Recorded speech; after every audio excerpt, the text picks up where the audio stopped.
I work as a barista at the Starbucks down the street. I usually worked the morning shifts, just because it was the beginning of the day, which brought more customers and meant more tips, if any. One morning when I was walking toward the Starbucks a couple of blocks from my apartment, I noticed a man sitting on the sidewalk in front of the door. At first, I assumed that it was just someone in desperate need for a coffee. But as I got closer, the dirty, tattered clothing gave it away that he was, in fact, a homeless person.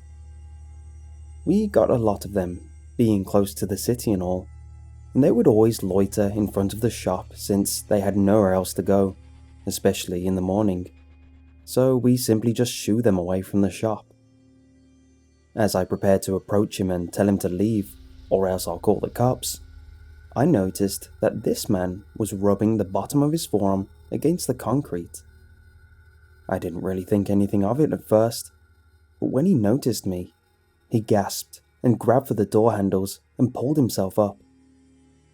It was dark, and his movements were quick, but I caught a quick glimpse of his face. It seemed deformed, his facial features swollen and lumpy. Scared, he quickly scurried away before I could even say one word to him. I walked up to the door and looked down at the spot where he was rubbing his forearms. The concrete was stained a dark red. Blood. Not much, but enough to suddenly concern me about the well-being of this guy. But when I looked, he was nowhere in sight. I figured I'd wash it off with some hot water before opening the shop, so I quickly brushed it off, chalking his weird behavior as a result of some kind of drug.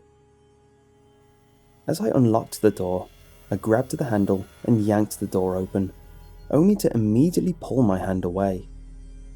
Some kind of wet substance covered the handle, its consistency similar to some type of cooking spray. I'm not really much of a germaphobe, but you all have to agree with me that wet door handles are just gross, especially if they're bathroom door handles, or, in my case, door handles that had just been used by a cracked out, crazy homeless person. I quickly wiped my hand on my pants and went inside, and washed my hands with hot water and lathered them in soap a little longer than I usually do. After getting as much of the blood off of the sidewalk as possible, and sanitizing the door handle of the hobo grease, I opened the shop and prepared for the morning rush. That night is when my hell started. After work, I was sitting at my computer searching for jobs, though more pointless things like Facebook and other sites were mostly distracting me. While typing at my computer, I looked down at my arms and noticed some light, red dots on my skin, similar to mosquito bites. They weren't big or a deep red, just tiny spots, no bigger than the head of a pencil eraser. No itching or burning, they were just there. I hadn't been outside at all that day, so it couldn't have been mosquito bites, and I didn't eat anything that could have caused an allergic reaction of some kind. My next thought was maybe fleas or bed bugs, but neither my neighbors nor I owned any animals, and our apartment complex hadn't had any issues with bed bugs as far as I knew. After examining them for a bit, I ignored them. Whatever it was that was causing it would fix itself. The next morning, I woke up and walked into the bathroom. When I looked in the mirror, I was taken aback when I noticed more of the red spots speckled all over my body. Not only were my arms covered in them, but so was my chest, stomach, back and shoulders, and even my legs and feet. My neck was clustered with them, but thankfully my face was spared, as only a couple marked my forehead, cheeks and nose. I'll admit, this did freak me out quite a bit, more so from how unexpected it was waking up to a sight like that.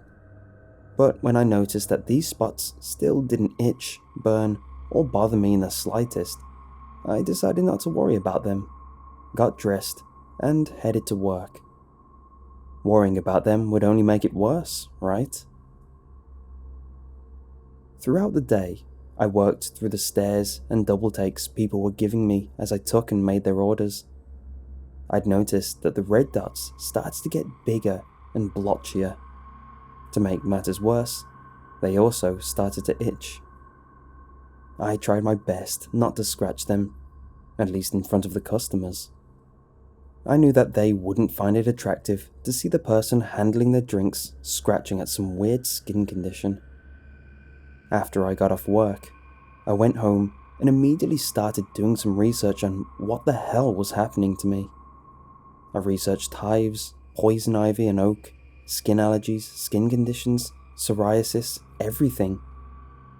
From what I gathered, what I had was the result of possible hives, which are caused by pretty much everything: stress, weather, food allergies, chemicals, clothing detergent, body soap, etc., plants, animals. Reading about this started to worry me more than when this all started. I decided to schedule an appointment the next day with my doctor just to get a professional opinion instead of advice from the internet. Night came around, and I decided to go to bed early. The itching was still a nuisance, but nothing too bothersome, so I didn't bother buying anti-itch cream for the developing rash that my body was suddenly going through. The next morning, I woke up and walked to the bathroom. When I looked in the mirror, you guessed it, the rash had only gotten worse. My skin was extremely puffy and blotchy. Several areas were a deep red and felt bumpy to the touch. But the worst part was how itchy the infected areas had become. I scratched all over, which brought much relief, but left dark scratch marks in the areas that I had scraped with my fingernails. This sounds narcissistic, but I was happy to see that my face wasn't as badly affected by this reaction. My cheeks were pretty flushed, and my nose was puffy as well as my forehead, but I still looked like a normal human being. Luckily, I didn't have to work this morning, but I did have my doctor's appointment in an hour, so I got dressed, ate a quick bowl of cereal, and booked it out of my complex to the clinic a couple miles away. The doctor looked over my body, asked me several questions, such as the foods I had eaten, the detergent I had washed my clothes with, the animals I had come in contact with, everything that was mentioned in the research I had done the day before. All of the answers I had given him had him conclude that what I had was simply a bad case of hives, and gave me some steroid shots to help bring the reaction down and patch everything up. I picked up some anti-itch cream on the way home and went to bed for a nap. I had worked that evening and decided to get some rest beforehand. When I woke, I immediately noticed that the itching had gotten worse. I looked at my arms, which were even more swollen than they were this morning. All of my skin had become the deep red that plagued only parts of my body this morning.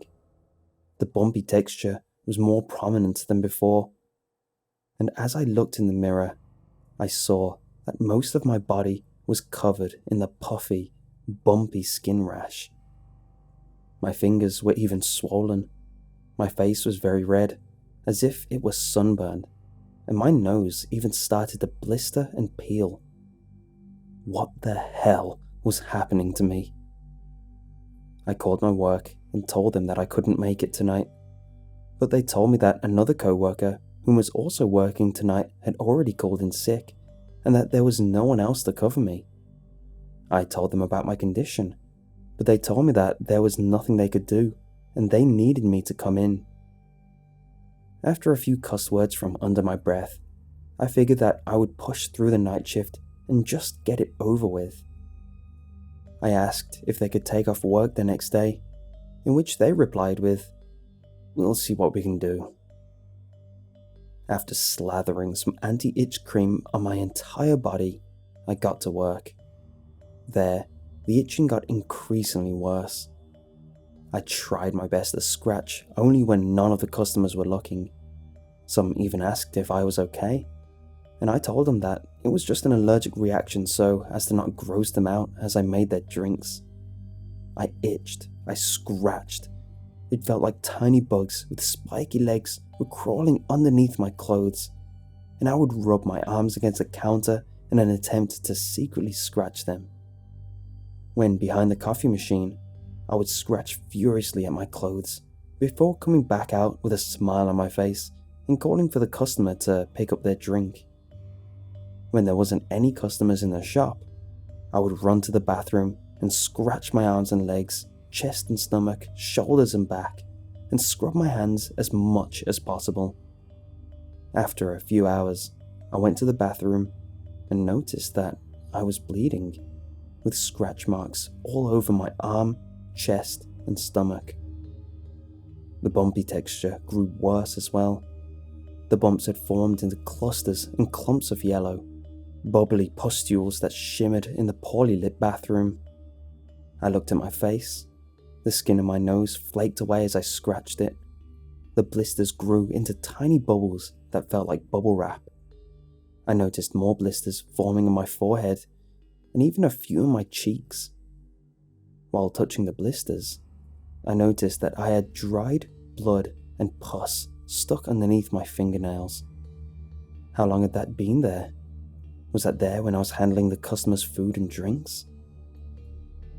I left the bathroom after I washed my hands for what was probably 10 minutes and returned to a line of customers who weren't exactly happy that they had waited to be served. As I took their orders, I rushed to get every drink finished. I was sweating from rushing back and forth and from the anxiety of what was happening to my body. I noticed blisters forming on my arms and fingers while preparing the drinks. The heat from the coffee makers made me perspire from my arms and hands as well, which began to irritate the blisters that were beginning to form. I began to feel delirious. I've never fainted or passed out before, but it felt like I was going to. I began to feel lightheaded. "This isn't a grande iced caramel macchiato," a customer said. I looked over and saw her standing at the customer pickup counter. Excuse me?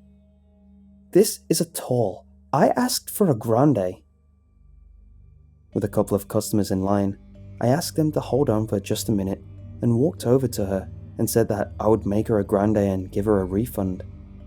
I wasn't up for any argument from a customer and took the easy way out. "No, you know what? Forget it. Every time I've come here, I've received horrible customer service. This is ridiculous," she exclaimed. I apologized, but she wouldn't accept it and pushed the drink back. "I don't want it anymore. Just give me my money so I can leave." The blisters on my face tingled and burned. For a moment, I thought I even felt them pulsing and bubbling, as if they moved on their own. The customer and I must have been no less than 2 feet away from each other, but it was enough distance for her to be the target of the sudden pop and projectile squirt of pus and other juices that resided within the blisters of my nose. As a spray of yellow landed on her face, she flinched back a bit, unsure of what exactly just hit her. But when she opened her eyes and saw me patting my nose with my fingers, and saw the loose string of yellowish white coagulated waste stretching from the broken blister bubbles to the tip of my left index and middle finger, she was well aware of the sudden health violation that she had now been involved in. That night, I was fired. The shop closed early. My manager told me that I'd be lucky if the lady didn't press charges. When I returned home, I took a hot shower. Very hot. Scalding hot. It burned like hell, but at the same time, it brought some kind of satisfaction to my blistering skin. I could feel my skin shriveling at the heat, and when I looked down, I saw blood rush down my body and down the drain. Every blister had popped due to the hot water and thick blood pus gently squirting from each deflated bubble. I must have stood in that shower for at least an hour. I dried myself up and went to bed naked.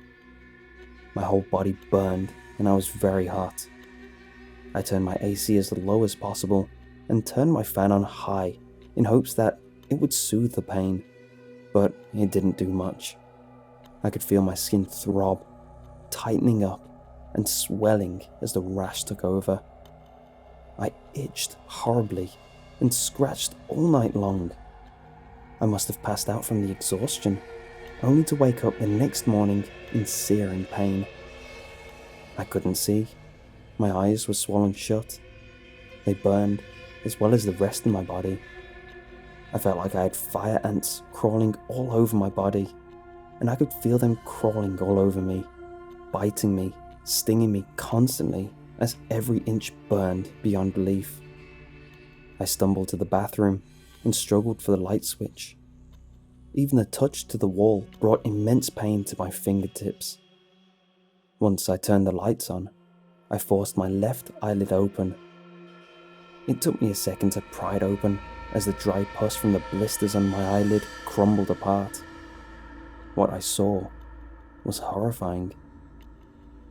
My entire body was covered in blisters and bubbles, huge ones. Blisters bubbling on top of other blisters, giant pus-filled sacs that looked ready to pop at any second. I'm sure you've seen those photos of third-degree burns that people get when they spill boiling water or grease on them. That's what these looked like. I managed to keep my left eye open and felt these blisters.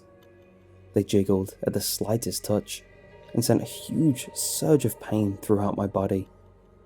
I doubled over, which only created more ripples of pain and almost brought me to my knees. The areas around these blisters itched as I attempted to relieve it by lightly scratching around the bubbles, which helped a little, but it felt like the itching came from beneath my skin. I rubbed my eyes, as the eyelids were the only area of my body that didn't seem to erupt in pain when I touched them. I rubbed and scratched, scraping off chunks of dried pus and pulling at my eyelashes, which slid out of their pores easily, follicles still intact. I had trouble opening my right eye. I pried it open with my fingers. That's when I realized I was blind in that eye, no matter how wide I pulled my eyelids apart. Upon closer inspection, I noticed tiny blisters growing on my eyeball. The itching grew worse. As I looked in the mirror, my form twisted and grew even more and more grotesque. I could feel the itching inside my head. I shoved my finger into my right ear and dug deep, scratching all around and scraping what I could only imagine being more blisters that developed inside my ear canal. When I pulled my finger out, it was covered in blood. It wasn't enough. I grabbed a Q-tip and shoved it inside of my ear and scraped it around. A huge sense of relief washed over my body, and I almost collapsed in the amount of pleasure that came with the scraping of the cotton tip against my blistered ear canal. I didn't even hear the loud pop and the ringing that followed as the Q-tip busted through my eardrum, which only exasperated the pain that my body was only feeling. I yanked the Q-tip out and screamed in pain. Blood leaked out of my ear, mixed with the pus and slivers of blistered skin. I grew extremely fuzzy. The ringing in my ear disappeared, my vision blurred and grew black, and I passed out on the bathroom floor. I need help. I'm sitting at my computer, typing all of this out for you to read, because I honestly don't know where else to post it or who else to tell. I can't see out of my right eye, and my left eye is almost swollen shut now, with one large blister slowly growing larger on my eyelid. By tomorrow, the blister will probably grow over my eyelid and completely engulf my eye. Every part of my body is covered in these blisters, and they're starting to pop on their own. My sheets are soaked in pus and blood. I can barely move without coming close to passing out from the pain, so I've decided to stay at my computer desk. I've tried calling my doctor, but the receptionist said that he didn't come into work today, and that he too was developing some kind of serious skin condition. My hair has fallen out, and it sits in clumps on my desk as it falls in front of me, and my teeth are starting to fall out too. The blisters are beginning to form inside my mouth, and my tongue and throat are beginning to swell too. Breathing is getting harder, and it's really scaring me. My theory about the itching from beneath the skin is coming true. I think it's the rash growing in my body cavity and all over my organs. I now understand why that homeless person was scraping his forearm on the sidewalk. He was trying to relieve the itch. It goes deeper than just the skin. Just earlier this evening, out of complete delusion and loss of mind, I took my cheese grater and used it to scratch my legs since all of my fingernails have fallen off. While it created an immense amount of pain as the metal grate sliced through my skin and muscle and popped every pustule bubble filled with bloody yellow goop, the relief I got from the itch made me oblivious to how much I had used the grater on my leg. When I looked down, a good chunk was already gone. And before I actually realized it, I was doing the same thing to my other leg, until each hole in the grate was too clogged with flesh and pus. I've been seeing recent reports on the local news about increasing numbers of patients in hospitals going in because of a skin rash they've developed, and that we should all take precautions in our diets and avoid contact with anything that can cause allergic reactions in the skin. I don't know what that homeless man had, but whatever it was infected him, and then he gave it to me. I feel horribly guilty for anyone who has come into contact with me and became infected as well. Whatever this is, it's one of the worst things a person could get, and I hope to God, if he or any exist, that scientists can come up with a cure for it before it becomes global. Who knows how many people have it, and where else in the world that this skin condition, or fungus, or bacteria exists. The pain is unbearable. The itching is unbearable. I think tonight I'm going to end it all. At least the itching will go away.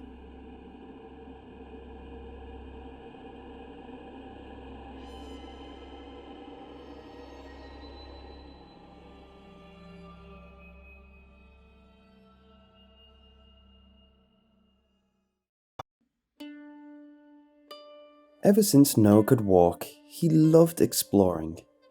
I looked the other way for a second and turned back to see Noah, perched high on the counter, giggling uncontrollably as he reached for the decorative cookie jar.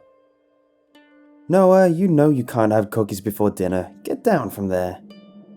I'd casually make my way to our kitchen counter and set him back to the floor with his toy fire trucks and fighter planes. Wherever you could find trouble, you'd also happen to find Noah. About his 3rd birthday, Noah became infatuated with Winnie the Pooh. I always enjoyed the old Pooh Bear myself as a child, and I was glad that my son gained interest in him. "Play Pooh! Play Pooh!" Noah would shout. He had been watching the same VCR tape of the adventures of Winnie the Pooh for several months. I watched the same tape as a child, and I felt the overwhelming feeling of nostalgia. It brought back heartwarming memories of my youth. With his 4th birthday arriving, I decided I would try and get a Pooh toy for Noah. I searched Walmart. Nothing. Dollar General. Nothing. Even going to local garage sales. Nothing. Just as my hopes of finding Pooh were diminishing, I came across an old weather-beaten Pooh doll in my basement. Mom had hidden it for some reason, but I couldn't quite remember why. I know what you may be thinking. I could have just looked on eBay for the Pooh doll. Well, I hadn't had tons of money lately.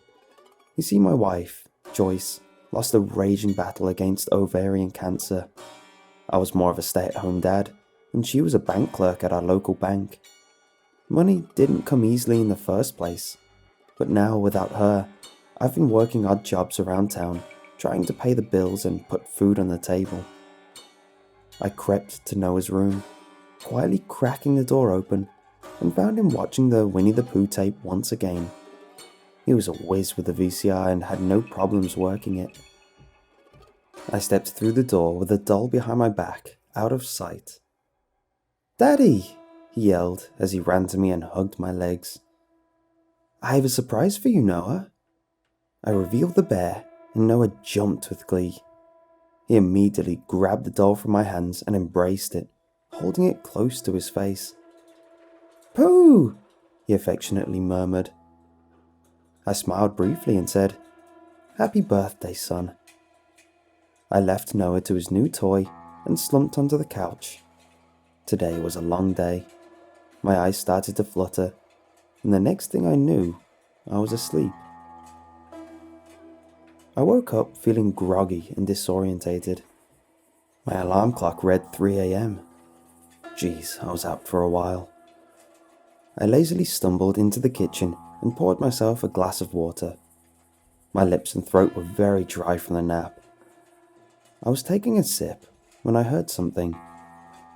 It was quiet but loud enough to hear very clearly. I could hear Noah's voice. He seemed distressed. Noah's not the kid to stay up late, always being knocked out cold by, at most, 10 p.m. I rushed to Noah's room and swung the door open. His room was very dark and was only illuminated by the TV, which displayed static.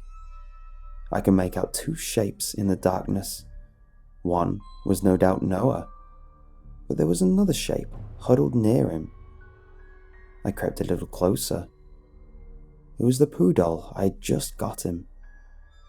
I was relieved, but still unsettled by the second voice from earlier.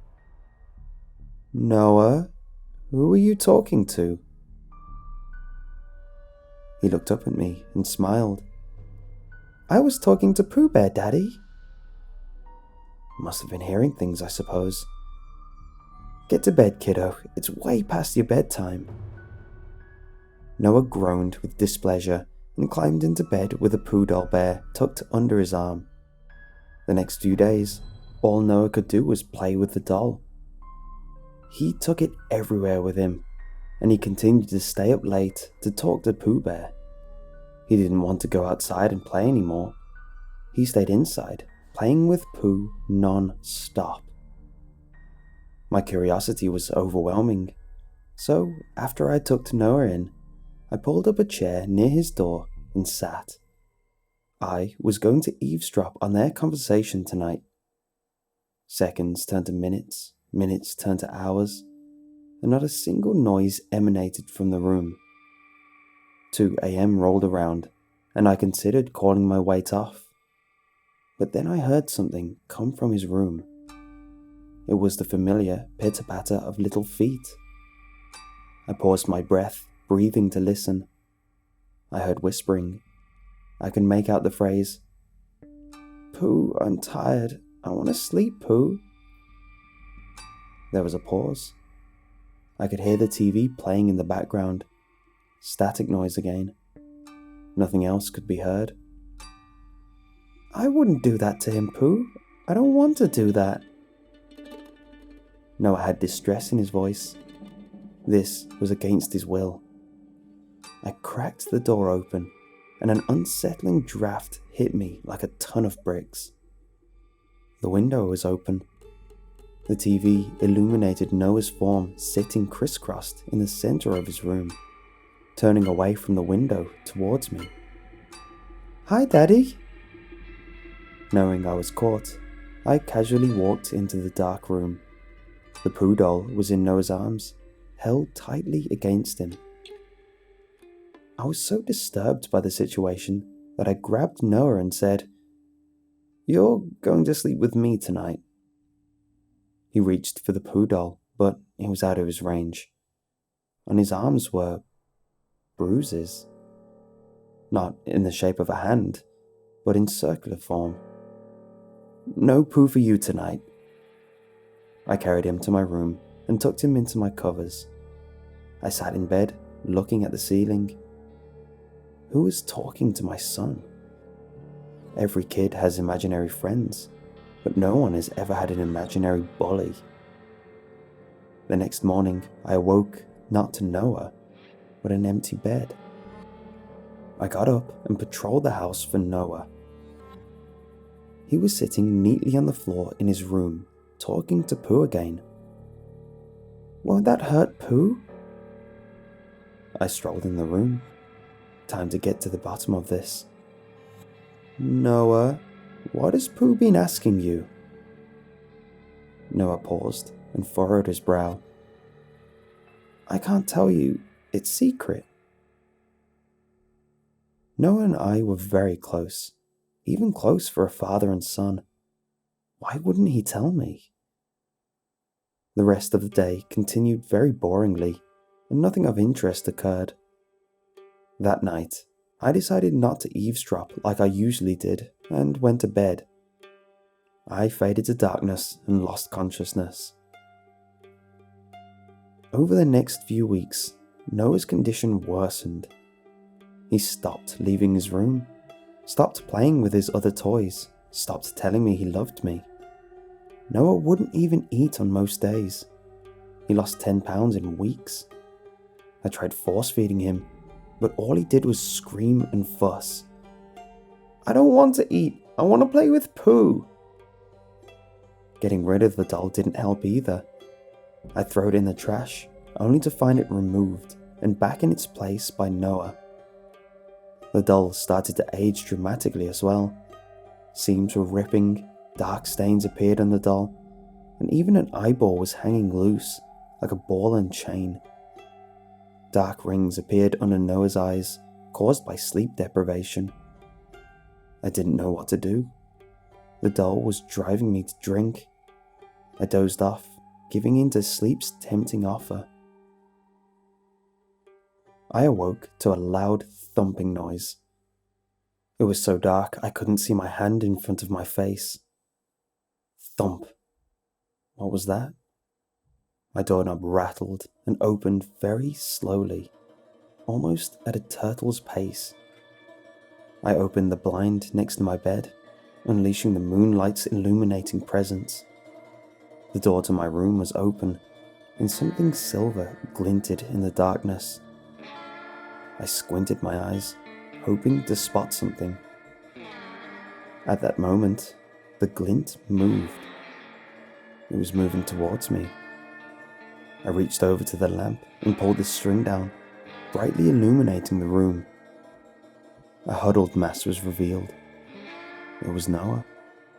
In his hand, he clutched a Phillips head screwdriver. His eyes opened like two giant almonds. He darted out of the room and into the dark hallway. He dropped something. It was Pooh. Enough's enough. I'm keeping the doll in here from now on. I sat the yellow bear on my nightstand under the lamp. God, Noah has destroyed the little bear.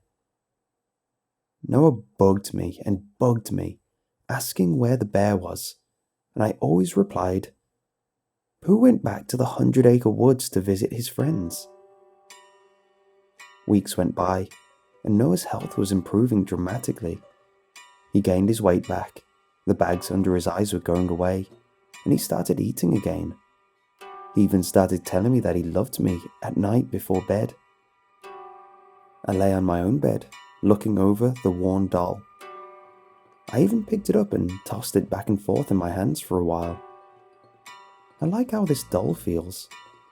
Despite its aging, the doll was still fuzzy as ever. I started putting the doll into my bag before work. On lunch breaks, I pulled the doll out and stroked its head. I quickly shoved it back into my bag when a co-worker would walk by. Eventually, I stopped going to work. I needed more time with Pooh. I spent my days clutching the weathered old doll in my hands, caressing it, and taking care of it. I love you, Pooh. Dad, there's nothing to eat, Noah would moan. Stupid kid. He's interfering with my time with Pooh. Can't you see I'm busy, you little cretin? Noah would hang his head and scurry back to his room. He doesn't know, Pooh. He doesn't know the time I needed for you. I started confiscating his VHS collection of Winnie the Pooh, bringing them to my room so I could watch all day and all night. I stopped sleeping. If I slept, Pooh would be angry. I don't want him to be angry. I hadn't even gotten up to relieve myself. My room was blanketed in the putrid smell of feces and urine. I don't care, as long as Pooh is happy. Noah eventually left, but I can't exactly remember when. Was it yesterday? Was it a week ago?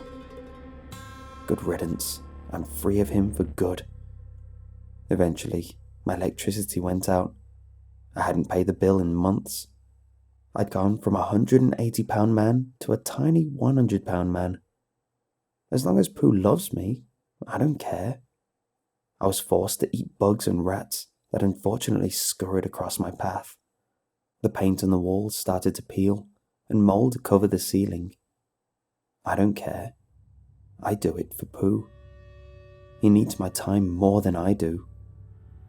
Much time has passed, and I haven't been in great shape. I think I'm dying. I can't die. Pooh doesn't want me to die. My beard and unkempt hair reach below my chest. My clothes are in tatters, and my fingernails have grown unreasonably long. I sing to myself occasionally to please Pooh. Winnie the Pooh, Winnie the Pooh, tubby little chubby all stuffed with fluff. He's Winnie the Pooh, Winnie the Pooh, willy-nilly silly old bear. There's a knock at the door. People have knocked before, but this knock was persistent. It was hard, but I got up and stood. I looked through the peephole, and a man in his late 20s was outside. He knocked again. He shouted something. "Dad, are you in there?"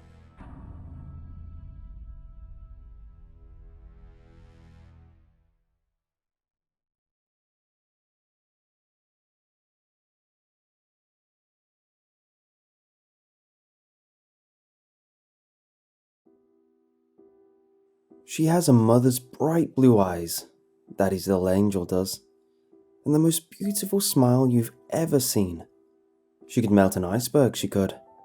Everyone that knows her just loves her to death, and I'm so proud to call myself her father. She's a gift from above, I know it, which is why I must protect her, no matter what the cost. Some people just don't understand.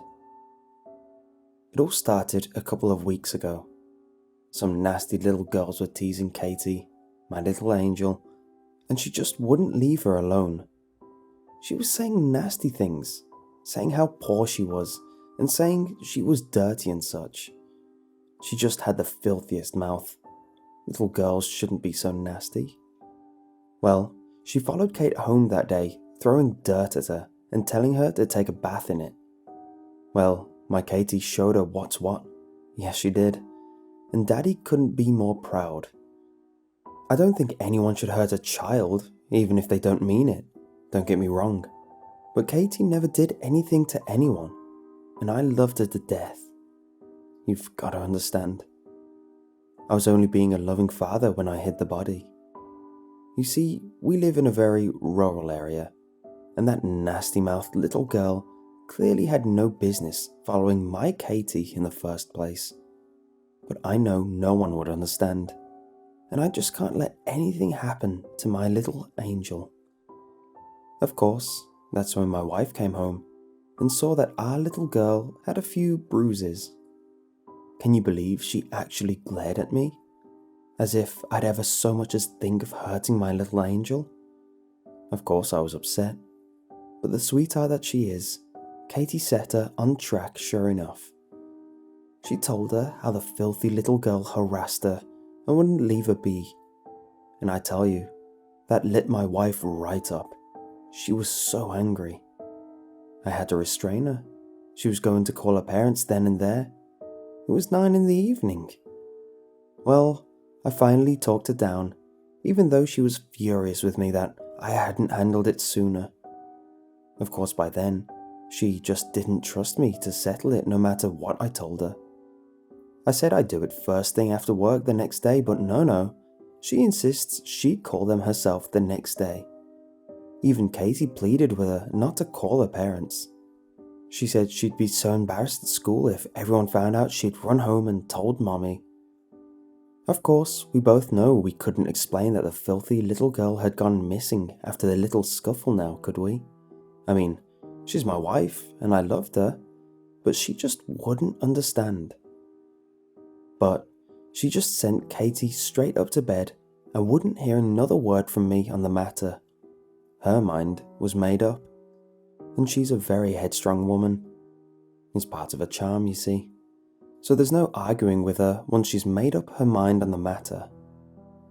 Well, after that, I went to tuck the little angel in and read her a bedtime story, and she begged me to not let Mommy call the filthy girl's parents. But I told her how persistent Mommy is, and that she wouldn't listen to me. Of course, that didn't sit well with Katie at all. She knew that Mommy wouldn't understand, and neither would her schoolmate's Mommy. No, especially not her. I told Katie I would think of something, and I promised that I wouldn't let anything happen to her. But Daddy's little angel is clever. Daddy's little angel already had her mind made up. I should have understood. The next day, I came home to see my wife lying at the bottom of the stairs in a crumpled, bloody heap. There was so much blood, and it had long since dried into the carpet when I got home. She had never made it to work that morning. The official story was that she had taken a nasty fall down the stairs and cracked her head open like an egg on a tumble. But as I looked into Katie's eyes, so empty, so emotionless. No. Daddy's little angel did not hurt anyone that didn't try to hurt her first. She's special. Anyhow, there was a funeral, and the whole family showed up. Katie couldn't have been more bored. She just sat there, staring into nothingness as the eulogy was given. When it came to time to view the corpse, she barely gave it a glance. I like to think she's coping with the loss her own way. Daddy's little angel loved her Mommy more than anything. It was just before the burial the next day that an investigator showed up at the door. It was Katie that answered as I was rushing to get ready. I rushed to the door as this man was questioning my little girl, gently scooted Katie out of the way and stepped up to the door. "May I help you?" I asked, trying to sound polite. "I need to ask you some questions about the circumstances of your wife's death," the investigator said. "Who are you?"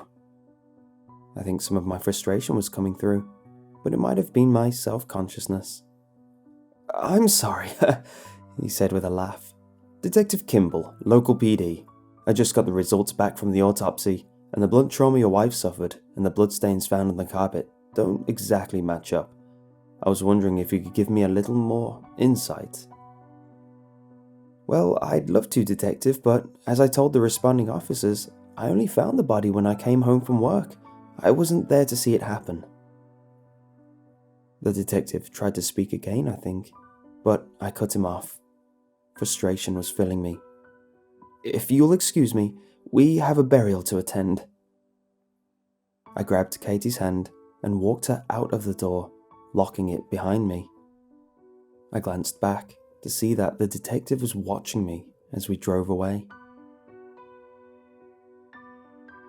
Katie was silent the entire trip there and back, and as soon as we got home, she retreated to her room. The poor baby has it so rough, all this death surrounding her.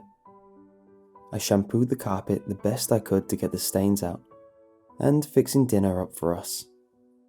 We ate in silence, and it filled me with pain to see her suffering. I'll never forget, just before she got up to take her plate to the sink, she looked at me and smiled so softly. Oh, my little angel has the sweetest smile you ever did see. A couple days passed, and I thought things were getting back to normal. Well, as normal as they could be without my beautiful wife to come home to. When it happened.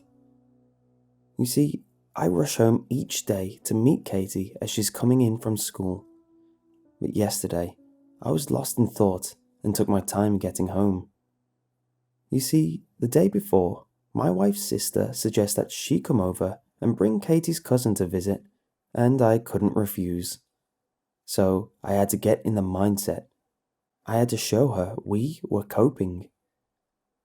The house was quiet when I got there, but that wasn't so unusual as Daddy's little angel tends to keep to herself and spends most of her time in her room playing with a dollhouse. She's always so clean and always so quiet. I couldn't have asked for a better little girl. I walked up to check Katie's room and it was empty.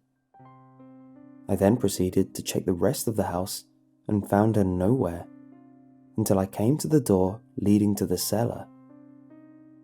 Odd, it was cracked.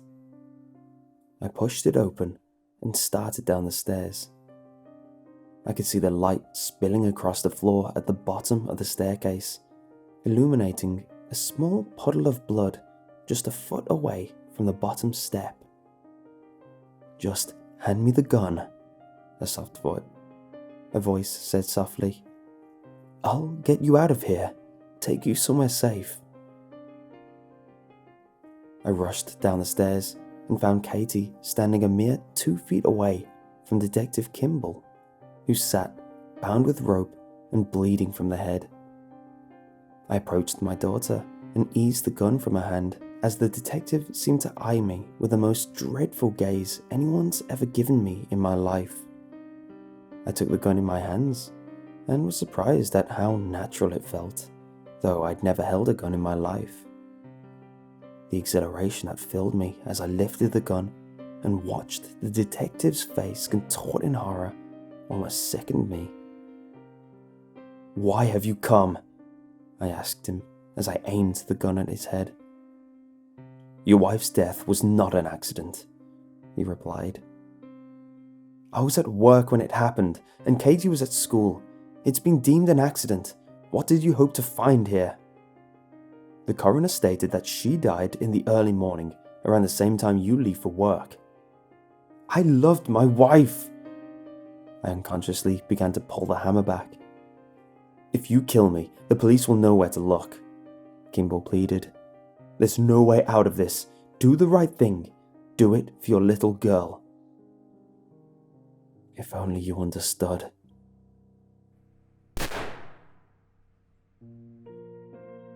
I put a bullet in his head. It's all I could do. Of course, I knew he was right. I knew the cops would come soon, looking for him. I turned to my girl.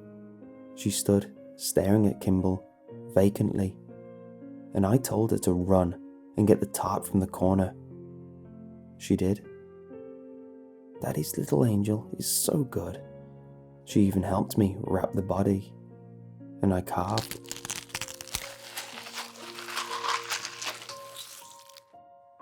My sister-in-law showed up that night with her husband and kid, as she said she would, and dinner was ready by 8:30. I think they really loved it, my new recipe. I think they'll be back for more.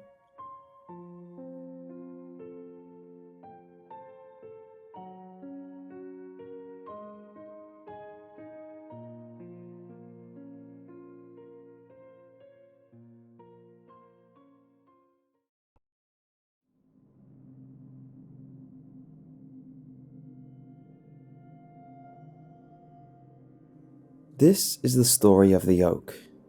I suppose I should start at the beginning. I've never been particularly fond of trees. Great, twisted things watching the night, long, thin branches tapping on my window as a child, leaves rustling in the breeze, creating malformed delusions in my mind. 2 weeks ago, I moved to a quaint country house with my parents. We wanted to get away from the bustling city life under the impression that life in the country would be a lot less stressful. We couldn't have been more wrong. When we first arrived at the house, the first thing I did was grab my luggage and head inside to my new bedroom. The house was surrounded by a dense forest with a small trail leading out onto the highway. So naturally, the only thing I could see from my bedroom window was woodland. Except one thing. My new bedroom overlooked our small garden, in the center of which was a large oak tree. Its trunk seemed to rocket up towards the sky, and its branches pierced out from its thick bark like pins in a cushion. However, the most peculiar thing about it was a faint set of scratches on the side of the tree facing the window, which appeared to be in the shape of a face with closed eyes. I merely shrugged this off as a natural occurrence, unpacked my things, and got some much needed rest. The next day, I had breakfast with my parents, took a quick look around the new place, and decided to go outside to explore the grounds. It was nothing to be marveled at. As much as you'd expect, there were trees, and more trees. However, upon further study, I noticed that the innermost tree line gently bent towards the old oak in the middle of my garden. I found it slightly unnerving, but nothing I couldn't find a rational explanation for. I decided that it was probably just how the wind blew around those parts, and headed back upstairs to browse my computer. As I entered the room and sat down at my desk, I took a quick glance out my window. I was just about to turn back to the screen when something caught my eye. I was almost positive the oak was closer to my window than before. I jumped out of my chair, a little taken aback, and scuttled to the other side of the room. I was angry at how paranoid I was being, so I crept up to the window and took a longer peer out into the garden. There it was, the oak. I stared long at its jagged branches and thick trunk, seeing if it would do anything, until I noticed that the opening between its carved-in eyelids seemed slightly wider than before. I'd had enough at that point. I went downstairs to tell my mother about the tree, and she told me I was seeing things, and suggested I should take to my bed a little earlier that night. I agreed. I logged off my computer at 9:30 and decided to get some sleep. I shut the curtains, lay down, and closed my eyes. At 3 in the morning, I awoke with a start to the sound of frantic whispering. I could hear the trees outside rustling the words, "Beware the oak," bouncing around in my head, causing a dreadful migraine. I stopped dead when I looked at the window. The curtains were drawn back, and the oak was staring in at me. Eyes wide open and gaping like manholes, its wooden mouth carved into an open grin. I jumped out of my bed, careened down the stairs, and frantically called out after my parents. No answer. I called and called out to my parents, but I received no response. I checked outside. No car, no nothing. I started to freak out. I grabbed a knife from the kitchen drawer and ran. I didn't know where I was going, but I didn't care. I just sped down the dirt path to the highway, all the while only being able to hear the constant groaning of "Beware the oak," accompanied by the sound of leaves rustling and wood cracking. The trees seemed to bend inwards towards me as I passed, as if they were trying to grab me, warn me. I didn't know, and I didn't care. I was too terrified to stop. I ran and ran until I reached the clearing. There, where I expected the highway to be, was my house instead. I panicked. I was about to turn around and head back when footsteps, heavy and loud, bellowing through the woods behind me. Without thinking, I sped into the house and barred the door. I didn't know what to do. I was running through scenarios in my head, trying to piece together what was happening and how to escape it. Was this a nightmare? Most probably, but I wasn't so sure. My feet hurt from running, and pinching myself seemed to be ineffective. Should I attack the oak? Question it? Should I keep running? Was I going to die? My thoughts were promptly interrupted by an unusual sound drifting down the hall from my bedroom. It was the sound of faint sobbing. I tightened my grip on the knife and crept up the stairway. I braced myself at my bedroom door, and on the count of 3, burst in, flailing my arms around like a madman. However, when I looked around into the dark of my room, I was confronted with a wall of darkness. The sort of darkness that chokes you in its icy grasp. The sort of darkness that smothers you and threatens to swallow you whole. I stood there as patiently as a statue, as silent as the grave, waiting for my vision to adjust itself.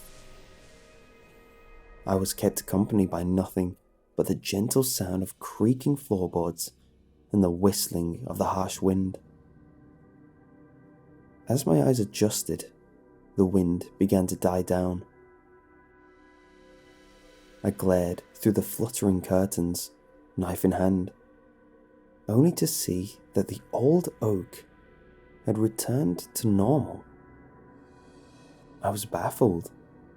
I stumbled back, and the knife dropped to the floor, glinting in the moonlight. As I regained my footing, my parents burst into the room, asking me if I was all right, running over and holding me, checking me for cuts and bruises.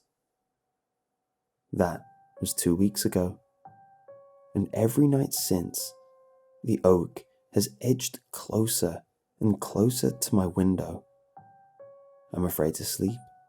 I'm afraid to go into my room, and I'm even afraid to close my eyes. Every request I've made to move has been written off as mental instability. My parents won't believe me, and neither will my friends. Whenever I sleep, I hear the shuffling of roots, the rustling of leaves, the whispers in the wind. I don't expect to be around for much longer, so I'll leave you with one final message. Beware the oak.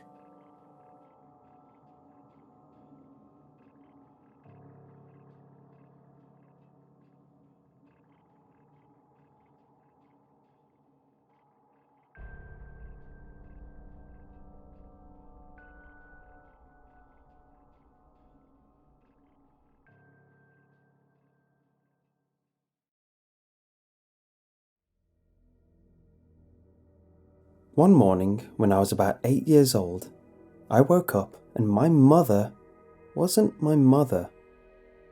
I had never seen the person who addressed me as son in my life. There was a certain resemblance, but I knew what my mother looked like, and that woman wasn't her. As you can imagine, it was pretty unnerving for an 8-year-old boy. I was locked in my room in tears the entire day. Sure enough, I cried myself to sleep and stayed asleep the entire night. The next morning I woke up and my blankets were green. They had been bright blue the day before. I threw them off of myself and dropped them out of the window. Outside, the usual grey roads were painted with red stripes. I ran downstairs, and my mother was my mother again. After a few weeks of nearly non-stop screaming and crying, I had begun to adjust. Every day I would wake up and things would be slightly different. Some days were more different than others. One day, the only thing that was different from the day before was that all of the clocks now displayed the number 1 to 24 instead of 1 to 12. Another day, I was told I was in the wrong classroom at school, even though it was the one I always sat in. Once they moved me to the correct room, I learned about geography and found that instead of being names, the world's countries are labelled with numbers. One day, I was in the school band and was expected to play the piano as if I was supposed to be an expert. When I got home that day, a pet dog I didn't have the day before affectionately nuzzled my leg, and the floor was made of some type of material that I was sure didn't exist the day before. Some type of composite wooden marble, I think now. Soon, I learned some interesting things. The people around me would always recognize me, even though my name and reputation were different some days. I expected my personality to unconsciously change, but as far as I knew, it didn't. Aside from a few variations once in a while, the people around me would age the same rate that I did. Although I would have family and friends tell me that they'd known me for long periods of time, no one would ever remember exactly what I had done the day before. They'd usually remember me and my personality, but no one would ever be able to recount a story I'd told the day before or anything I'd done. They'd just tell me that I did something that I'd never done. Despite that, I'd managed to grow close with people sometimes. Despite all of the changes, some things stayed the same for weeks and months. Once, I had a friend named Marshall, whose memories told him we had been friends since we were in kindergarten. He wouldn't remember anything I did recently. For example, if I told him a story and asked him about it the next day, he'd just recite it incorrectly or even deny I had told it. But those things are surprisingly irrelevant when you're close friends with someone. We liked each other's personalities. He changed names once or twice, but we remained close friends for 3 months before I met him one day, and he was mad at me for a relationship complication I was apparently involved in. Then, he didn't know me for a few weeks. After that, we were only moderately good friends that hung out in groups every few weeks. I only ever took wild guesses at what was happening. There's a theory that alternate universes exist, and perhaps I was waking up in a new universe every time I went to sleep. That's the closest I had ever come to an explanation. Honestly, I didn't worry about it too much. It was all I knew since I was a kid. I wouldn't even think it was a big deal if I wasn't so different from the other people. For example, on days that cars existed, everyone would drive. But I couldn't since the driver's license I'd got the day before would be gone, or the mechanics of the cars would be entirely different. I'd gotten used to everyone forgetting what I do, never growing too close with anyone, and so on. When I was 14 or 15, I took my realization that nothing I did had any repercussions and applied it to a life of crime. A few times, I'd killed people who had just mildly annoyed me, and I would only be in trouble for the rest of the day. The most I'd have to suffer was a punch from an overzealous police officer, and the bruise disappeared the next morning. I had stolen things from stores and taken advantage of girls I found pretty. I decided that things like bank robbing weren't even worth it. I didn't know what would happen if I died, but it wasn't worth the risk. Once I was 17, my tirade ended. Except for relieving teenage angst, crime wasn't rewarding if the money I'd stolen was gone the next day, or the people I'd killed were revived once I woke up in the morning.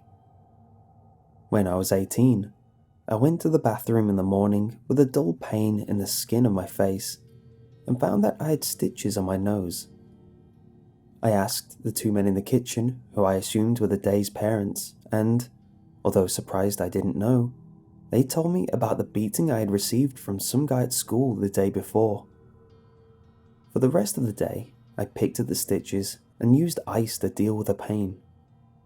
When I woke up the next day, the stitches and pain were gone. When I was 23, I woke up one morning in a hospital bed. I wasn't able to comprehend what was happening, but I realized the next day that I had been in a coma. I could feel my limbs and body, but it was like every muscle in my body was gone. It was terrifying. I couldn't move or speak. I didn't know any of the people that paced back and forth. I thought I was dead. Once, when I was 25, I woke up in a wheelchair. Except for my right arm, all of my limbs were gone. Sensations burst all up my stumps at once. Phantom pains from having never experienced the feeling before. It's impossible to explain. The feeling in your shoulder when you wriggle your fingers is minute, but when it's all you feel, it's excruciating. If my limbs were still there, they would have been violently thrashing in pain. The rest of the day was full of visits from nurses and a man whose skin color was not my own, who claimed to be my father, cursing and yelling at me for something in a language I didn't understand. I think it involved my mother. After that day, falling asleep became difficult. I had attempted keeping a journal to record how things were, so I'd know exactly what had changed, but the journal always disappeared or turned into a grocery list the next day. The fear of what I was going to wake up to eventually turned into terrible anxiety. I wouldn't be able to tell if my loved ones would exist when I woke up, or if they'd know me, or even if I'd look like myself. I pulled out my phone and called whoever was my friend that day to try to tell her about my situation, but she thought I was just joking and hung up when I started screaming and crying. If I was listening to my own story, I'd wonder why I hadn't killed myself at that point. It seemed strange, but I had a lot to live for. In the month that I had with her, I'd fallen in love with a woman named Emma Teff, or 57436, depending on the day, who told me that she knew me since high school and that I'd been married to for a few months. It seemed strange to love someone I had no memories with, but the fact was irrelevant to us. She didn't bring up our memories too often, and our personalities lit up together. A week ago, I woke up and we were only roommates. I had to wake up to a universe in which we were in love again. I had attempted to see what would happen if I didn't sleep. On a relatively good day when Emma was blind, but in good terms with me, I had a reputation as the host of a famous cooking show. I just tried my hardest to stay awake the entire night. It was a worthwhile idea, but I just went unconsciously halfway through the night. When I woke up, Emma's name was Clarice, and she had a job involving reciting the time out loud on television since written numbers and letters didn't exist. When I woke up the next morning, I was arrested for leaving my house. For some reason, the government was monitoring people through cameras in our rooms, and we weren't allowed to leave. Police in red leather uniforms and huge rifles on their belts escorted me back to my house in front of my trembling, terrified parents and sister. I don't want to think about what would happen if I had gotten further from my house or fought back. One morning, I woke up and my bedroom was devoid of any carpet or ornamentation. The room had a terrible smell due to the pile of feces and urine in the corner, presumably my own. There was a 2-meter long chain attaching me to the bed so that I couldn't reach the door. The pain in my stomach rendered me unable to move for the first 30 minutes after waking up. The window was covered up so I couldn't see anything. After what I guessed was a few hours, a burly woman wearing a black robe and a fencing mask opened the door and threw a bag with a hamburger in it onto the floor. She stared at me for a few seconds. I couldn't see her face, but I could sense the venom seeping out from under the mask. With that, she shut the door, and I ate the only meal I got that day. That night, I couldn't sleep, because I couldn't decide when to stop praying that the next day would take me away. 3 days ago, I woke up in the afternoon. I was tied to a chair. I didn't recognize the room that I was in, but it could have been my home. The ropes that tie me to the chair weren't made of anything that I could identify. Some type of pliable rock, I assumed. I couldn't stand up since wherever I was, nothing could be lifted up. Instead, all of the furniture was attached to the floor and couldn't be moved. Doors were obsolete as well. When the man with the animal mask came in, he came through a hatch in the floor. The man's mask was white and made to look like an animal I didn't recognize. Something resembling an animal that only existed some days called a Meadolf, except with some sort of geometric exoskeleton. He didn't say a word before pressing a button on his mask. There wasn't any collar around my neck, but it immediately became hard to breathe. No air could get through my throat. He kept the button pressed for a minute until my lungs burned and I couldn't even scream for air. I was about to pass out when he let go of the button and I could breathe again. 30 seconds later, he pressed it again. By the end of the day, I was in tears. He tortured me the entire day. All it would take was for him to press that button for a little longer so that I could pass out and wake up somewhere else. But he never did. By the time he left, it was impossible to breathe silently. I heaved for air and gasped in pain with every breath. The air felt like a fist being shoved into my throat, and my lungs felt like they were going to rip apart. I didn't even have enough left in me to produce tears. I prayed and prayed to be somewhere else when I woke up with whatever thoughts I still had. I never attempted to control where I ended up, but it was a good time to start. Perhaps I'd be in bed, lying beside Emma. She'd be as in love with me as I was with her, and I would take her out for a lunch date and listen when she complained about work. I hadn't been in that world for months. Looking back, it sounded like heaven. The morning after, I woke up and I was chained to a chair. Instead of ropes, it was chains around my chest and legs. The hunger in my stomach was enough to make me scream out loud, not for the first time.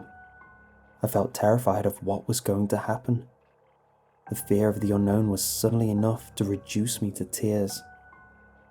I heard footsteps behind me, and sure enough, there was a man with an animal mask, with a panel of buttons on his sleeve.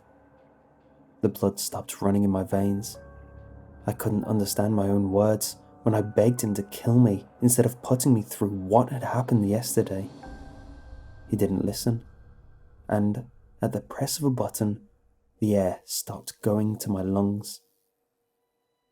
Like I said, some things in life would remain virtually unchanged for months at a time.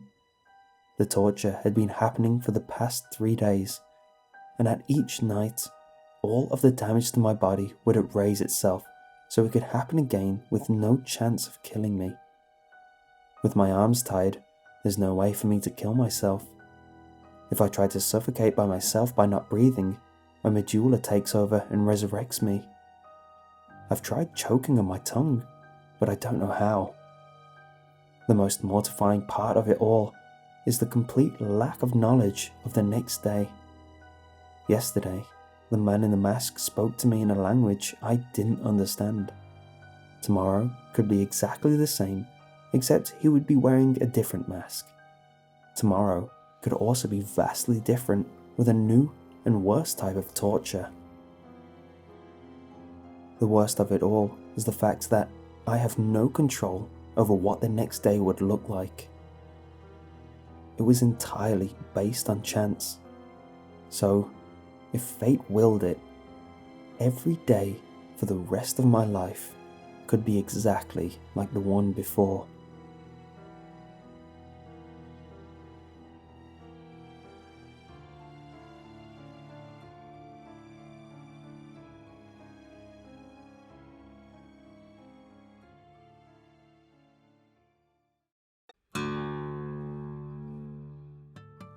Sometime during the night of August 16th, 1952, the small town of Ashley, Kansas, ceased to exist. At 3:28 a.m. on August 17th, 1952, a magnitude 7.9 earthquake was measured by the United States Geological Survey. The earthquake itself was felt throughout the state and most of the Midwest. The epicenter was determined to be directly under Ashley, Kansas. When state law enforcement arrived at what should have been the outskirts of the farming community, they found a smoldering, burning fissure in the earth measuring 1,000 yards in length and approximately 500 yards in width. The depth of the fissure was never determined. After 12 days, the statewide and local search for the missing 679 residents of Ashley, Kansas was called off by the Kansas state government at 9:15 p.m. on the night of August 29th, 1952. All 679 residents were assumed to be dead. At 2:27 a.m. on August 30th, 1952, a magnitude 7.5 earthquake was measured by the United States Geological Survey.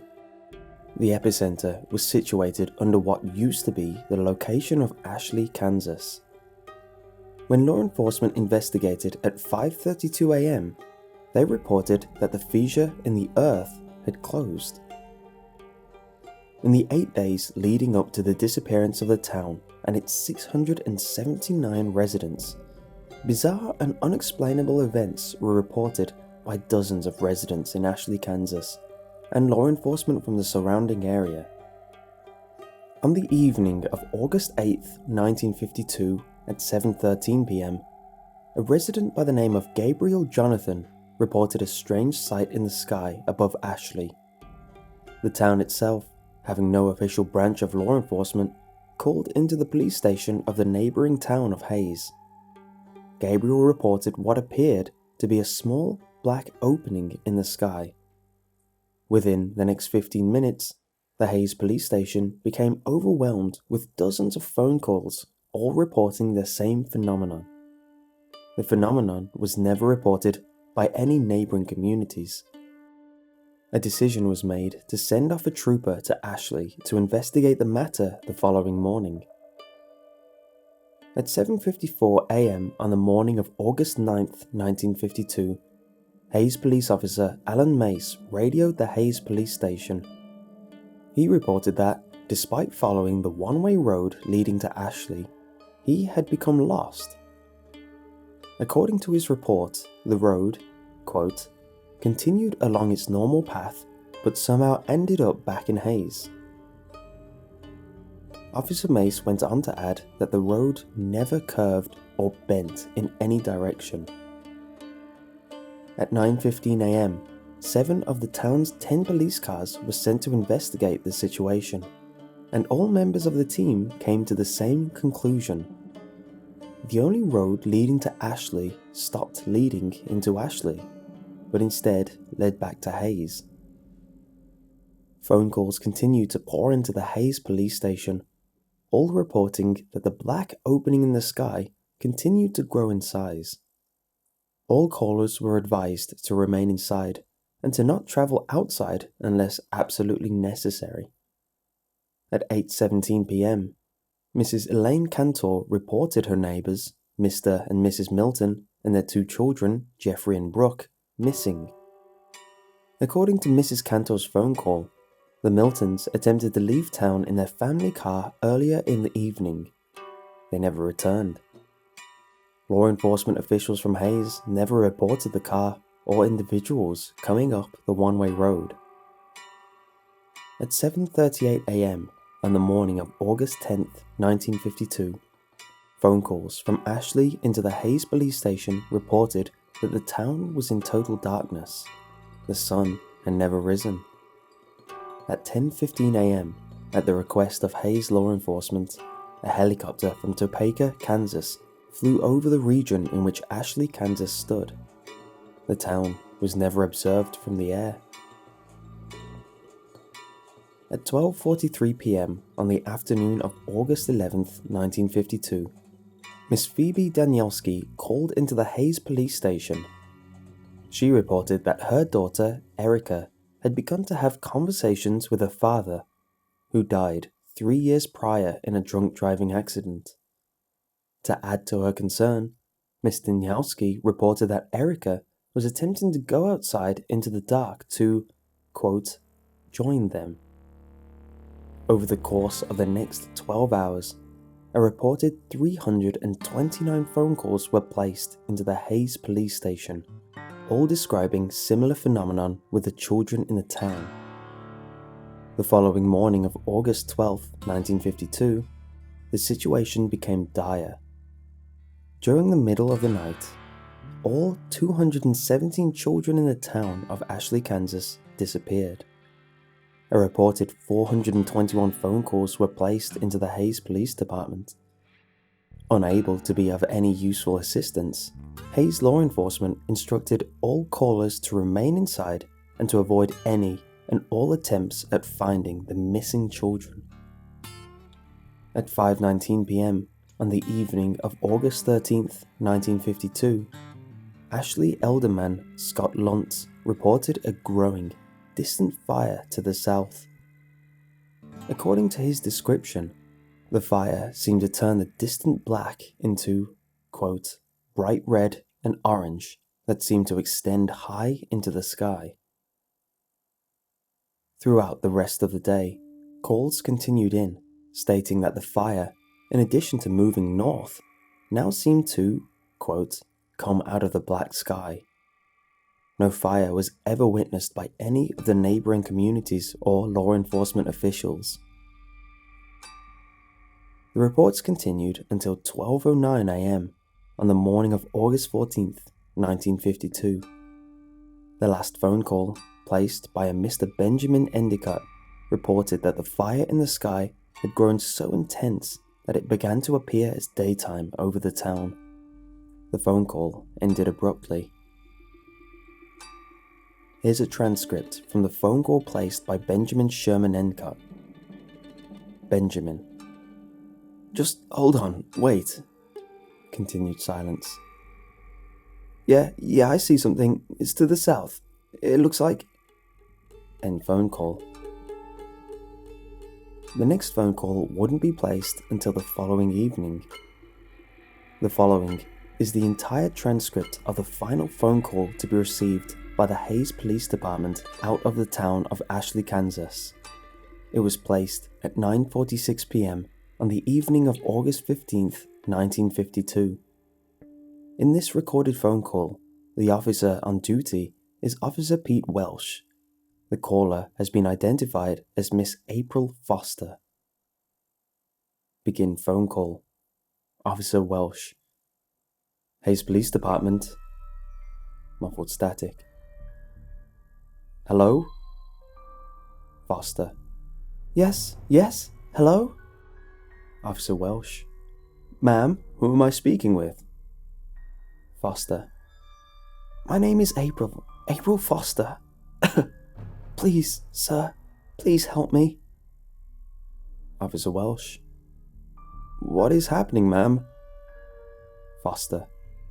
Last night they came back. Officer Welsh. Ma'am, I'm going to need you to... Foster. Last night they came back.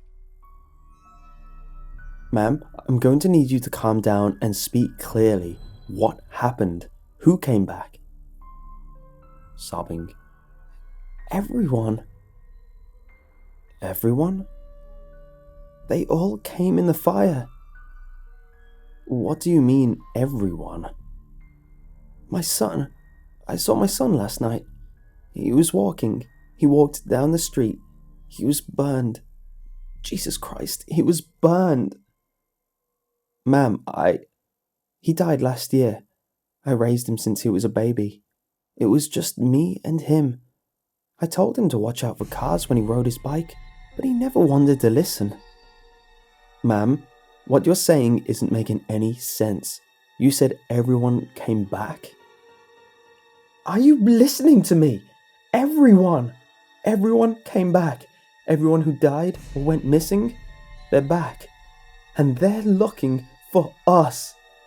He said, Mommy, I'm okay now. See, I can walk again. Where are you, Mommy? I want to see you. Ma'am, where are you now? Are you safe? I'm hiding, just like everyone else. We saw them coming through the fields and some people opened their doors for them. God, the screaming. I don't know what happened to them, but their houses caught fire and they caved in. I have my curtains drawn. I'm hiding in the closet right now and... Ma'am, is everything alright? Are you okay? Silence. Ma'am? Glass breaking. Oh God. Oh my God. Ma'am? Something just came in. Ma'am, stay as quiet as you can. Don't make a sound. Muffled. Mommy? Mommy? He came inside. Stay absolutely still. Don't leave. Sound of muffled footsteps. Muffled. Mommy? Mommy, where are you hiding? Stay quiet. Sound of heavy footsteps. Laughter. Muffled. I found you, Mommy. Indiscernible screaming and noise. Ma'am? Ma'am? End phone call. The following morning, at 6:55 a.m., the law enforcement officials of the Hayes Police Department arrived at the location of Ashley, Kansas. A smoldering, burning fissure in the earth was all that remained.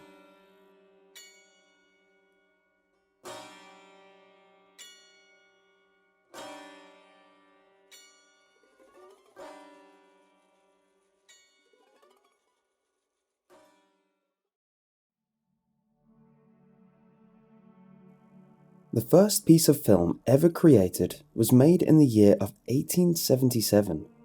This film was under the title of Test. We found it in a warehouse that belonged to my best friend's long-dead great-grandfather.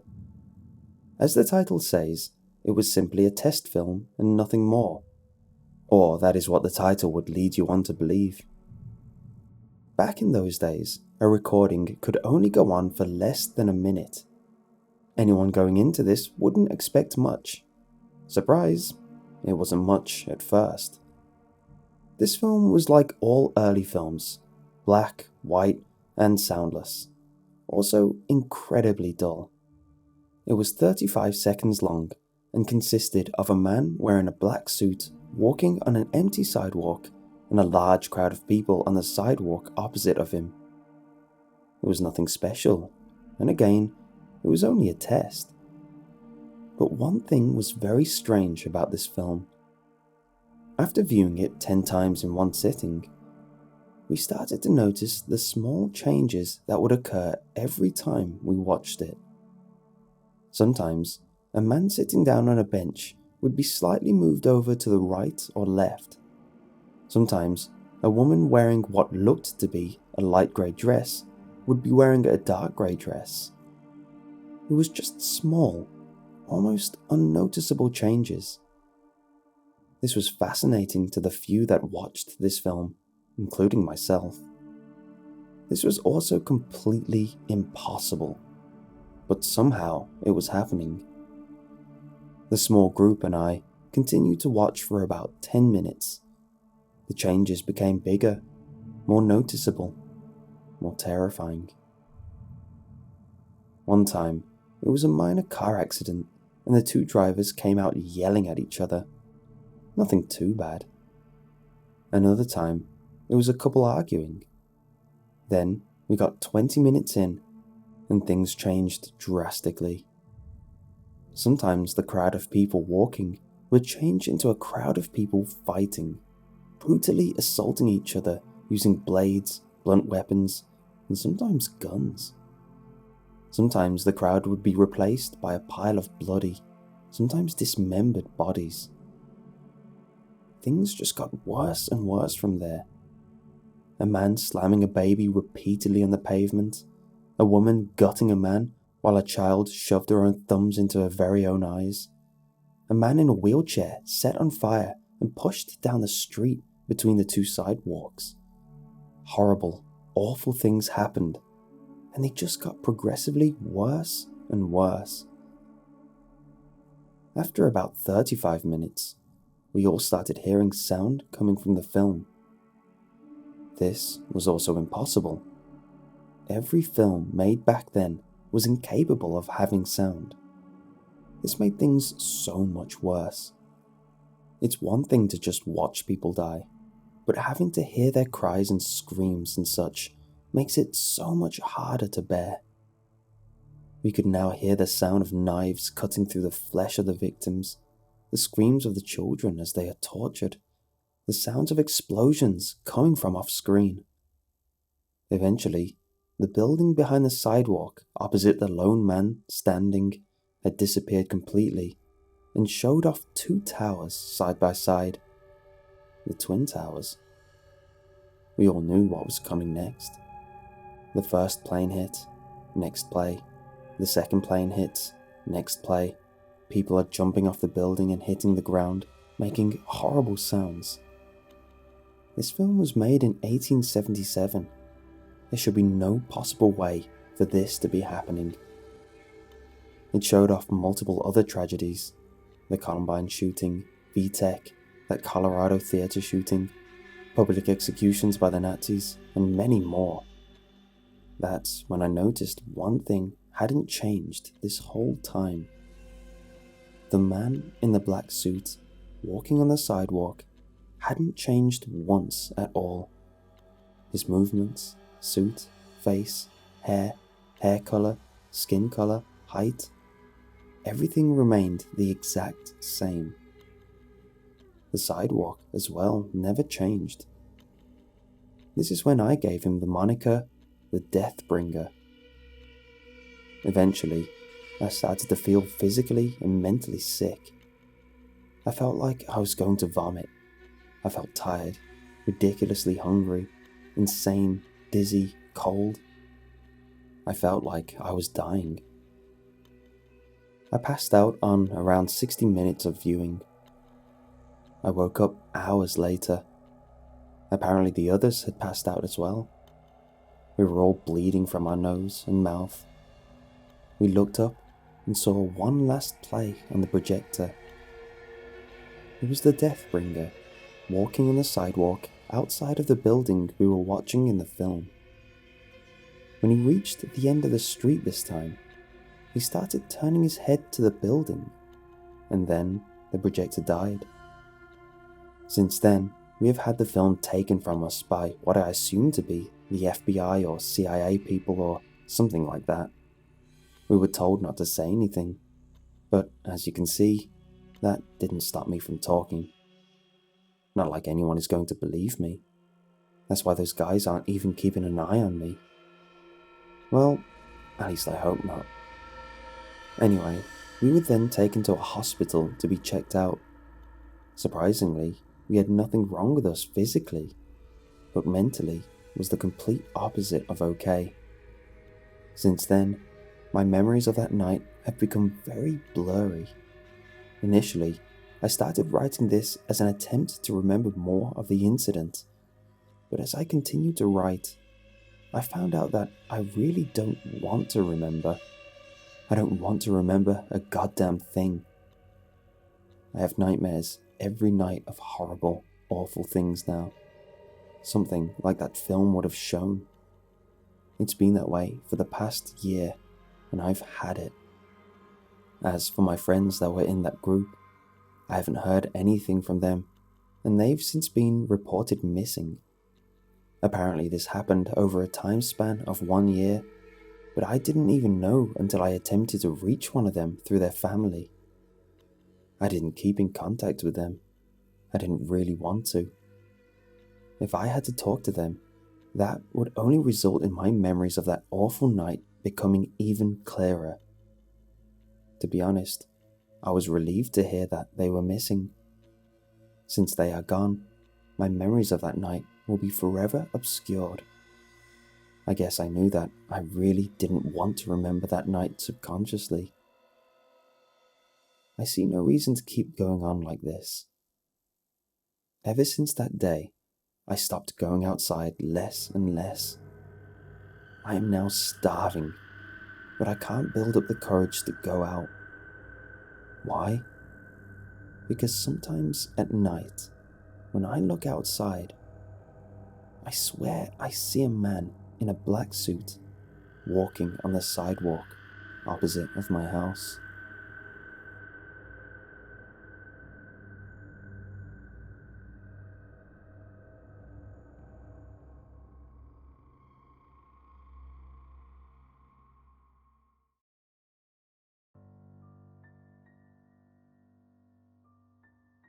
I will immodestly confess to being quite the skilled card player. There are exceptionally few card games which I do not know, and a great deal of those I am practically a master at.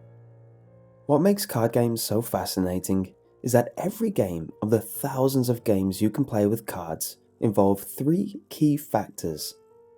The first key is luck. No matter what skill level you have, the way the cards are dealt is more or less a matter of chance. Even professional card counters can tell you that sometimes things don't play out the way they expect. There's a miscalculation, a simple dealing error, or a card you are expecting to be further down the deck unfortunately shows up near the top. Luck is always a factor in these games, and in many games, not most, just many. And in many games, not most, just many, it is a chief factor. This is not something that can be combated, but you can mitigate the damage with the second key. The second key is strategy. Poker, rummy, blackjack. These all at first appear to be simple games of chance, but when you've played long enough, you develop your own style. Are you aggressive, accepting losses in order to get the big payout in the end? Are you conservative, not surrendering stable footing for an uncertain and potentially pricey risk?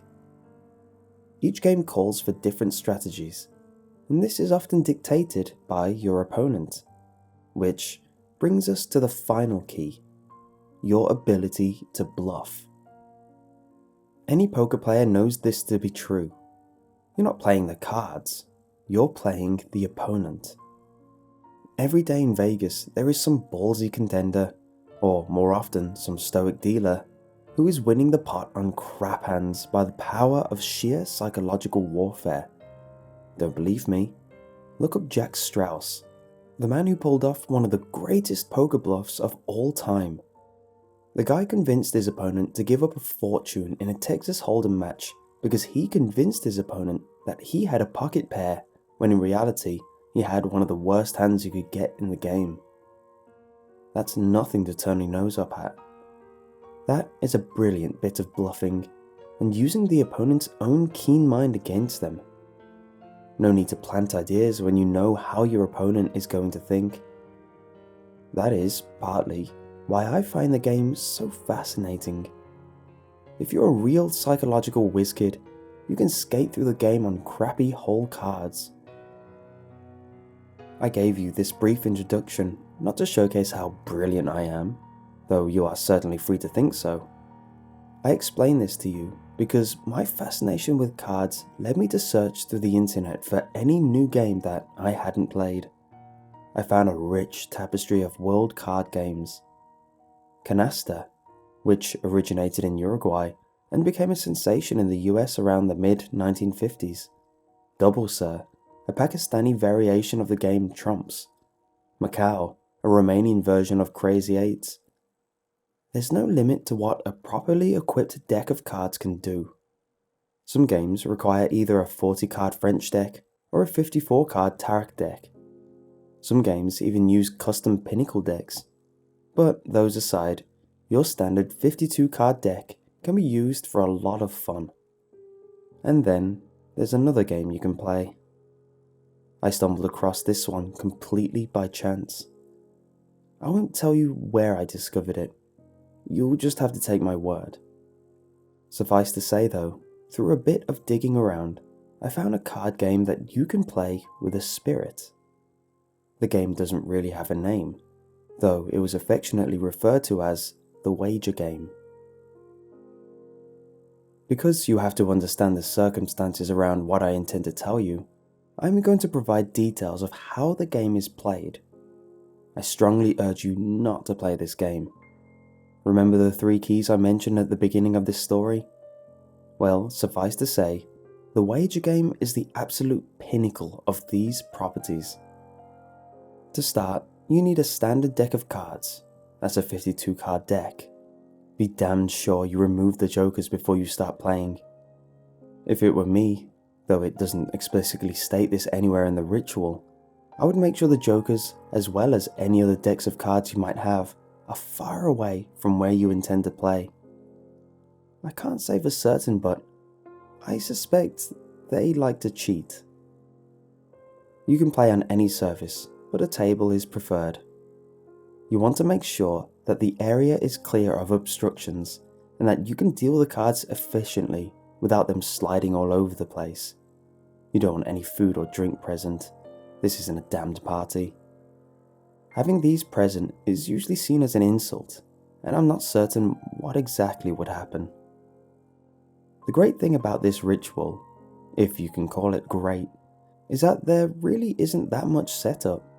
No arcane chanting, no laundry list of supplies. All you need is your deck of cards and your nerve. When you are ready to play, you need to turn out any unnecessary lights.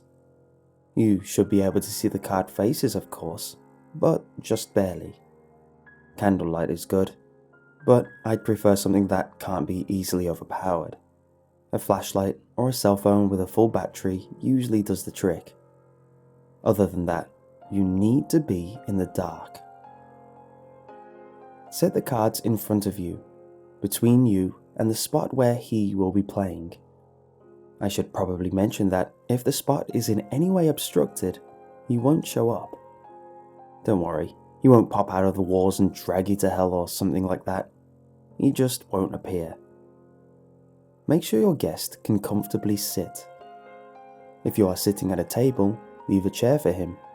If you're on the floor, not recommended, make sure there's an equal amount of space for him to sit as you. Use your judgment for the best results. The game is played as followed. You are playing with a spirit. There won't be a flash of light or a spectral whispering to indicate that your guest has arrived. You'll just know when he's there. If you do hear something, turn the lights on and get the hell out of there. Do not attempt to play this game again in the same spot. You see, that's the tricky thing. You never really know who your opponent is going to be. Some opponents will play fair. Others will do anything in order to win. You don't want to play with a hostile opponent. You just won't win. Once your docile guest has arrived, you deal each other 3 cards. Don't look at your guest's cards. Don't cheat. Deal them face down. Your guest will know what cards he has to play. From this point, the game becomes rather subjective. The source didn't really explain step-by-step rules. There's no scoring, there's just betting. You are betting things precious to you against the spirit, and the spirit is, in turn, betting something you want. Oh, I forgot that part, didn't I? Yes, why would you want to play a game where you didn't know the stakes? You see, this game, like many other means of communicating with the ethereal entities, is supposed to give you, primarily, knowledge. This version requires less setup, but it becomes a challenging battle of wits. Just beware. You don't have any knowledge that the spirit doesn't, so you don't have anything to wager in that category. What you are wagering is a variety of lovely punishments, which are revealed by the turn of the card. It could be something as simple as destroying a treasured possession to as horrible as committing horrible acts of violence. If you're lucky, you'll only destroy your own life. You begin by playing one of your 3 cards. You choose the card from your hand. I'll explain what the cards do at the end, but suffice to say, your guest always has the advantage of reaction. However, both of you can only play from the cards you have in front of you. When the exchange is over, deal him a card first. It's common courtesy, and then deal yourself one. Neither side should ever have more than 3 cards in front of them. Discard used cards in a pile to the side of the deck. Now, I imagine you're wondering, how does he select his card? It all depends upon your opponent. Some simply move the card closer to you. Some might whisper the answer in your ear in a voice you could swear was just your imagination. Some might flat out hand you the card, but if your opponent is ever that forward, I strongly suggest you stop playing immediately. Which brings us to ending the ritual. Another great thing about this ritual is that you can quit whenever you want. Simply turn the remaining cards in the deck, if any, face up, and then turn on the lights. You should remain safe, though your experience in the game will give you a better idea of that. If you don't feel safe, leave the place you played, and don't come back for a few days. Usually the spirit will have moved on at that point. Now, I'll explain what the cards do. There are a few exceptions which I'll note at the end. In the main, here's what these cards do. The suits don't matter. Aces are your best friend. These act as protection against whatever the spirit wants you to do. Just be cautious about using these. Remember, you go first, and the spirit will, if they are able to, use a weaker punishment in retaliation. Unfortunately, aces are also the spirit's best friend. When they select an ace, you must turn over their other 2 cards and perform their actions without any chance to block, even if you have an ace in your hand. Deal the spirit 3 new cards after these are performed. In the unlikely event that 2 aces meet, neither party is obligated to do anything. You can use this move to determine the friendliness of your spirit opponent, as it is rather a selfless thing for the spirit to do. But remember, it could be a bluff. Deuces through 10 can be viewed as severity. For you, it refers to the level of information you can ask. Again, like I say, this is greatly subjective, and much more is revealed about the nature of the game by playing it yourself. But for instance, if you play a deuce, don't go asking for winning lottery numbers. If you're wondering, I wouldn't bother asking with anything less than an 8. With a deuce, you can pretty much ask the spirit what tomorrow's weather will be like. For the spirit, as you may have guessed, it refers to pain. A deuce would be the equivalent of pricking yourself with a needle, and a 10 would be pouring burning oil down your back. But don't worry, you don't have to perform the violent action on yourself. You see, the reason the spirit plays the game is not just to cause you torment, but to see what kind of a player you are. If you would do these actions to another, well, they rather enjoy that. Emotional damage is also acceptable, but again, use your judgment. This is just an example, but a deuce would be tearing up a photo of a deceased loved one, and a 10 would be disowning your children. Some spirits prefer this to physical pain, but trust me, those are the ones you have to watch out for. A bit of strategy on this one. In my experience playing the game, I found that most spirits, even hostile ones, have a bit of an honor code about this. If they are able to, they will match you number for number. Occasionally, they're one higher or lower, but essentially, they try to make it worth your while. Make the answer you want equivalent to the damage you have to cause, you see. Of course, if you find that a spirit plays a lower number card on a high number card question, maybe you're better off not knowing the answer. A final note before I move on. Spirits cannot lie about the answer they give you. They may be mistaken if you ask something a bit out of their knowledge, but are generally bound to answer as truthfully as possible. They can bluff the cards, but not the answers they give. Jacks are prank cards. No, this isn't as fun as it sounds. This is a card where even if you draw it, you lose something. When either you or the spirit plays the card, the spirit plays a prank on you. If the spirit is benign, something might go missing or turn up in an odd place. That's about the best you can hope for. If the spirit is malignant, then you are going to get the peace scared out of you. The spirit can take any number of monstrous forms, perform almost any unspeakable act, with the exception of physically harming you. But trust me, that limitation only makes them more hell-bent on getting you. The worst part, they don't have to do this right away. They can wait for later, even after the ritual is over. And don't think about trying to use any protective rituals, they won't work.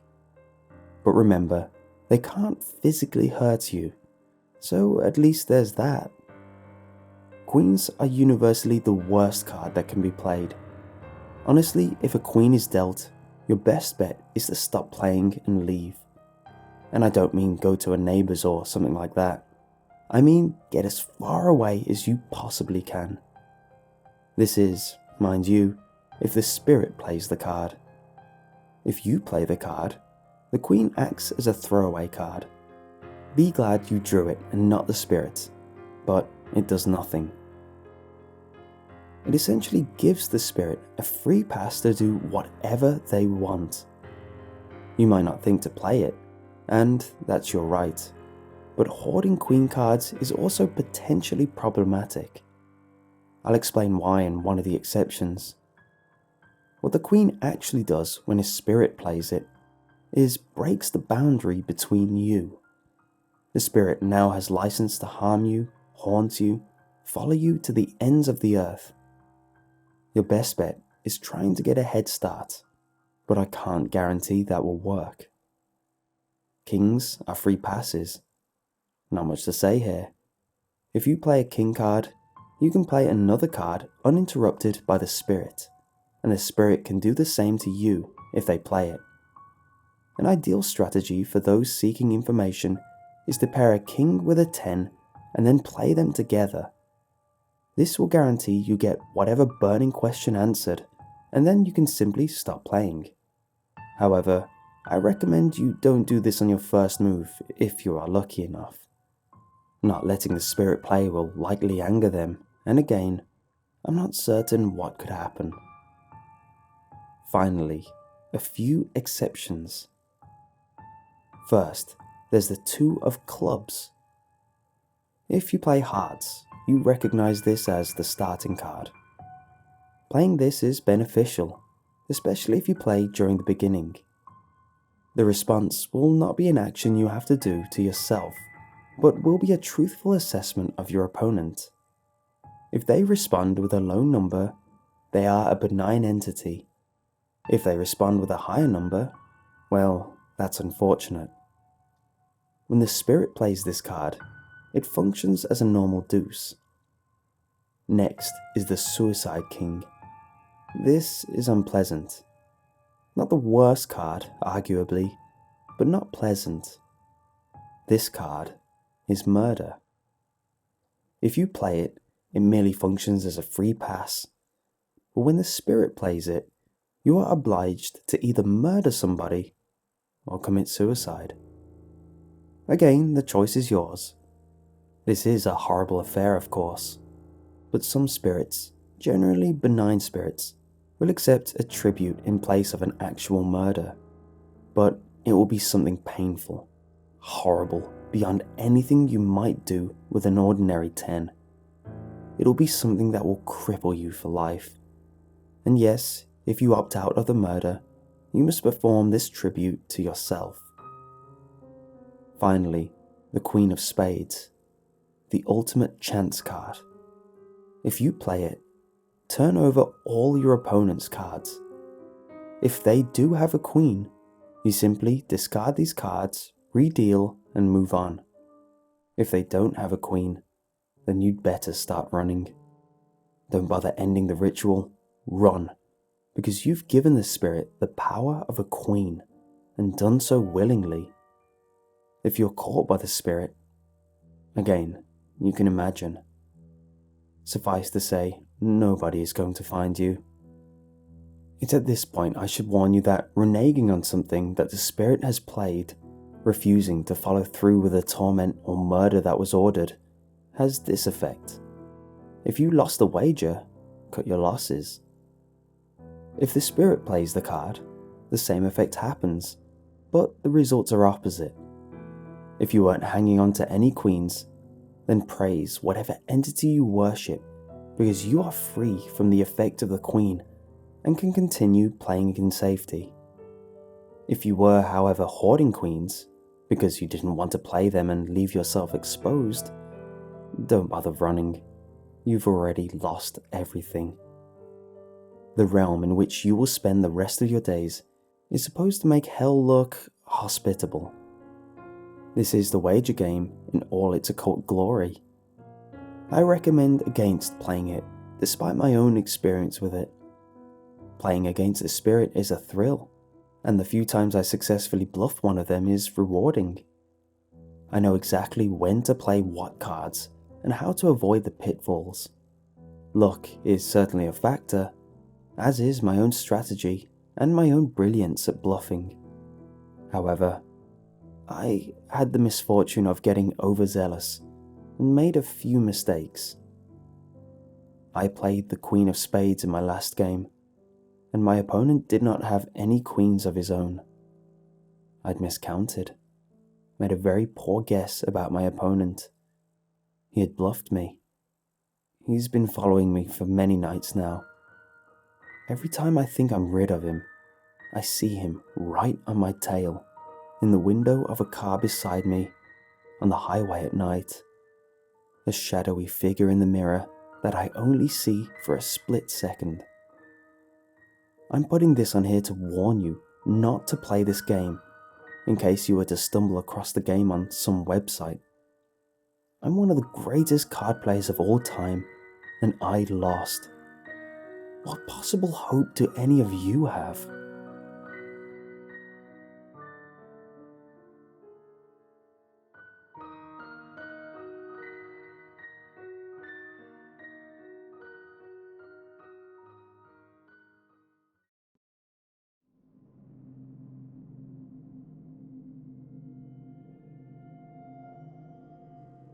I'm writing this from my bedroom, which, to be honest, has become the only place I can think clearly ever since I removed the mirror on my nightstand. I'll attempt to be as detailed as I possibly can, but every passing day makes it harder to keep my thoughts collected, as you will soon find out. This is not being written and posted to scare any of you, but simply to warn someone of the danger that can come with dabbling in the unknown. Before I progress any further, I want to explain how this all began. To start, I've never been interested in the occult or any type of magic or witchcraft, but after watching the movie Insidious, I found myself becoming more and more enthralled in the idea of lucid dreaming and, to be more precise, astral projection.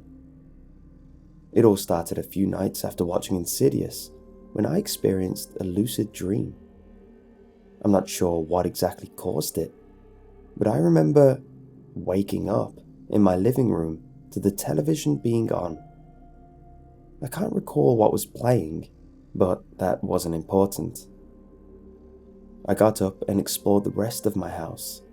I went through every bedroom, both of my bathrooms, and I was about to walk out into my backyard to explore further when I felt as if something was off. and just like that, I was awake in my bedroom. I was so excited about my first lucid dream that I immediately jumped on my computer and researched lucid dreaming. After a few hours scouring the infinite pages of Google, I came across one webpage that referred to astral projection.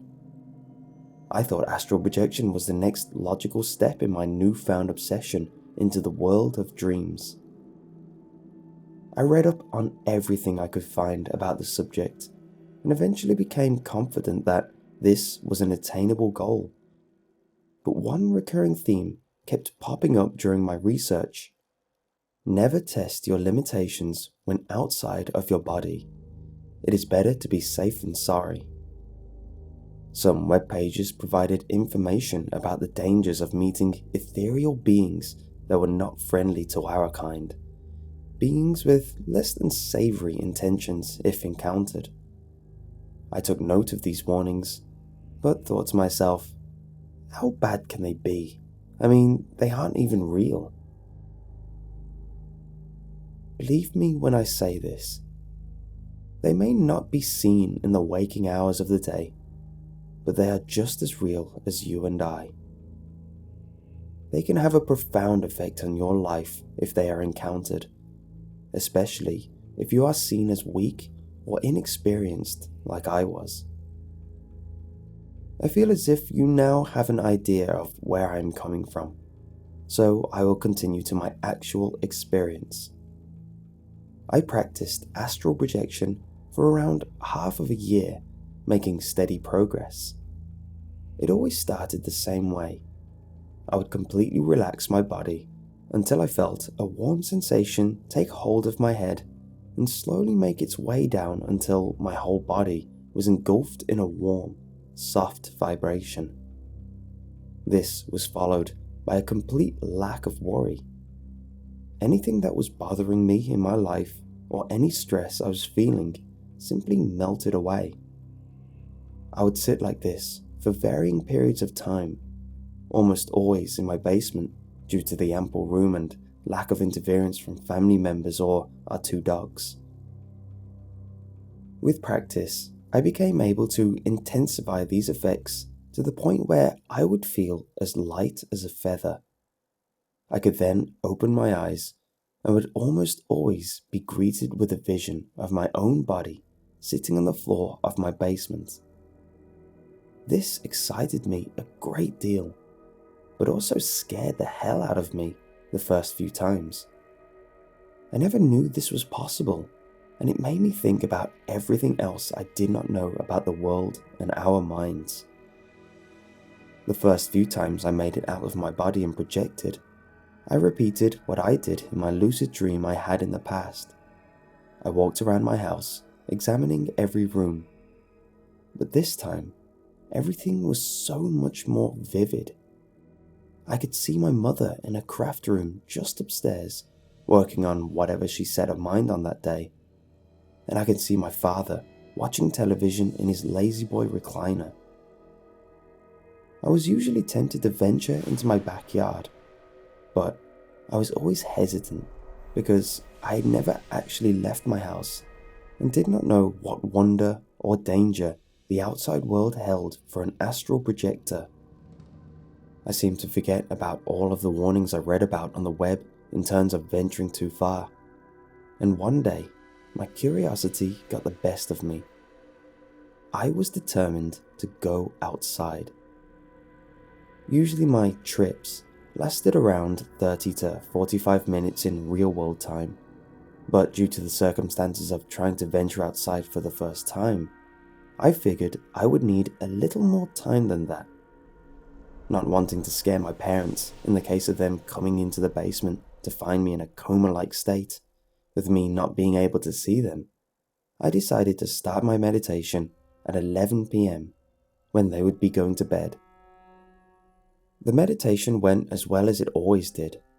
I had the warm, buzzing sensation coursing through my body, followed ultimately by projecting outside of my body.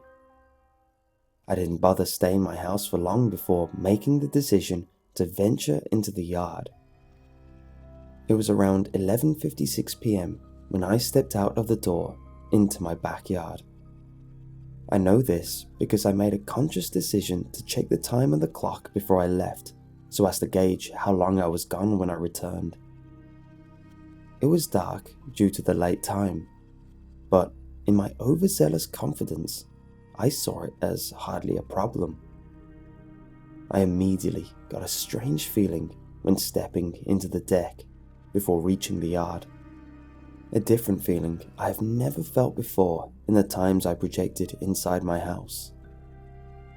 I felt slightly sick and uneasy, but ventured further into my yard.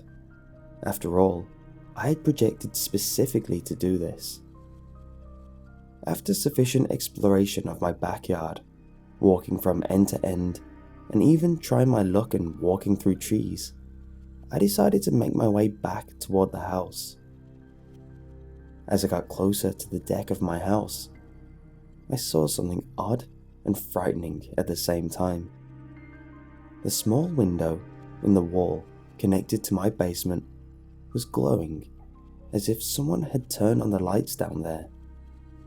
This was frightening to me for two reasons. I did not turn on the lights before I projected, and I thought one of my parents may have woken up and gone to the basement to get something, only to find their son in what would appear to be a coma. I worried if they had called an ambulance and how I would explain this to them. But strangely, there were no other lights on in the entire house. I ran as fast as I could to the window of my basement to peek in and assess the damage I had caused with my little trip, before making my way down there myself, only to be mortified. As I looked through the small window, I saw my body, but it was not sitting in the chair it previously was. My parents did not wake up, they were fast asleep, but something else had woken up due to my empty vessel of a body laying there unattended. I would like to call what I saw man or even a woman, but the only word I can muster up is thing. It looked neither male nor female, but had human features such as arms and legs. Its skin was rotting with a stench of decay that permeated through the wall and window into my nose. I don't think it saw me at first, as it was busy moving my lifeless body towards the large mirror my mother kept in the corner of the basement. I don't know what caused me to, but I tapped on the glass, as if to inform this monster that the body's rightful owner had returned to take control. Its head jolted up to look at me through the window, and I looked into the sockets where its eyes should have been. I felt ill just by the sight of this thing's face, but even more so when it didn't move, but rather beckoned me to the basement with its one bony finger. I rushed into my house through the kitchen and down the 2 flights of stairs to get to my basement, not fully aware of what would happen when I got there. I fully expected to encounter this being when I opened the door and looked into the room, but to my surprise, it was not there anymore. The lights were off as they were before, which made it all but impossible to see more than outlines. I flipped the lights on to find just my body in the room, except for one thing. My body was just inches away from the mirror, with my head facing toward the mirror. It was as if this thing was trying to drag me through the mirror for reasons I would rather not know.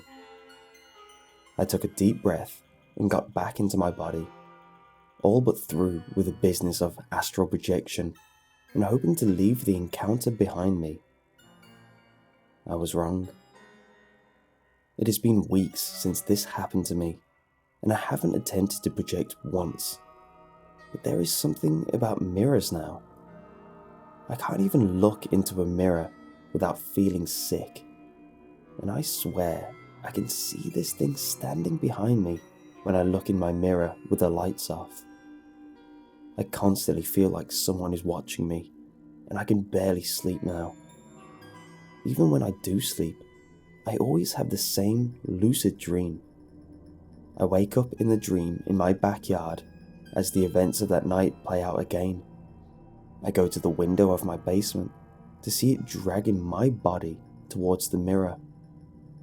Only in the dreams, the thing is fully aware I am there even before I make it to the window. The disturbing thing is that in every dream, it drags me further and further into the mirror, to the point where almost half of my body is through the mirror. I'm afraid to sleep. I'm even afraid to be around mirrors at this point.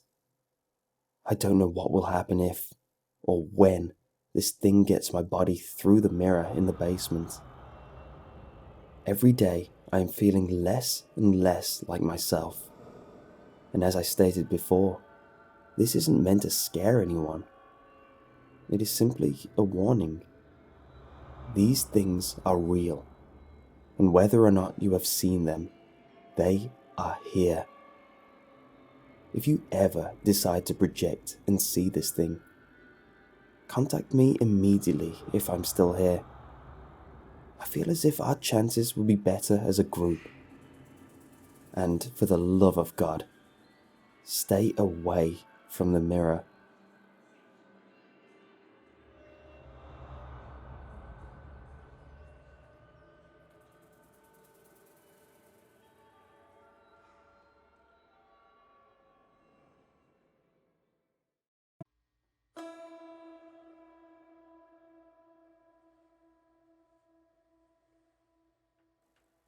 There is a total of 8 scars on my body.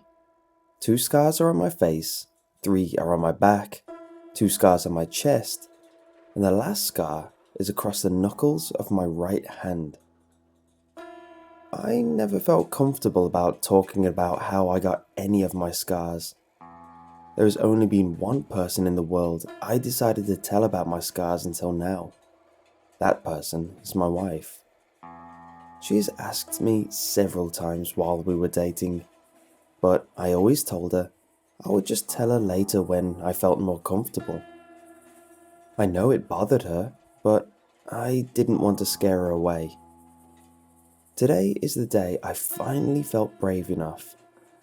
I decided to tell my wife and then tell you all because I feel like it may contain some important lessons. On Valentine's Day, I brought home a letter that I wrote for her with a story of my scars and a heart-shaped box of chocolate. She went to grab for her gifts, but I told her to meet me in the bedroom. She followed me in, and we sat on our bed. I handed her the letter first. This is what I wrote. Today is Valentine's Day, and I want to let you know that I love you. I'm sorry I have kept this a secret for so long, but please do not be afraid of me after you read this. Ironically, I received the first scar on Valentine's Day. I was 7 years old, and I accidentally broke the TV my father had just bought. He walked up to me and started yelling at me.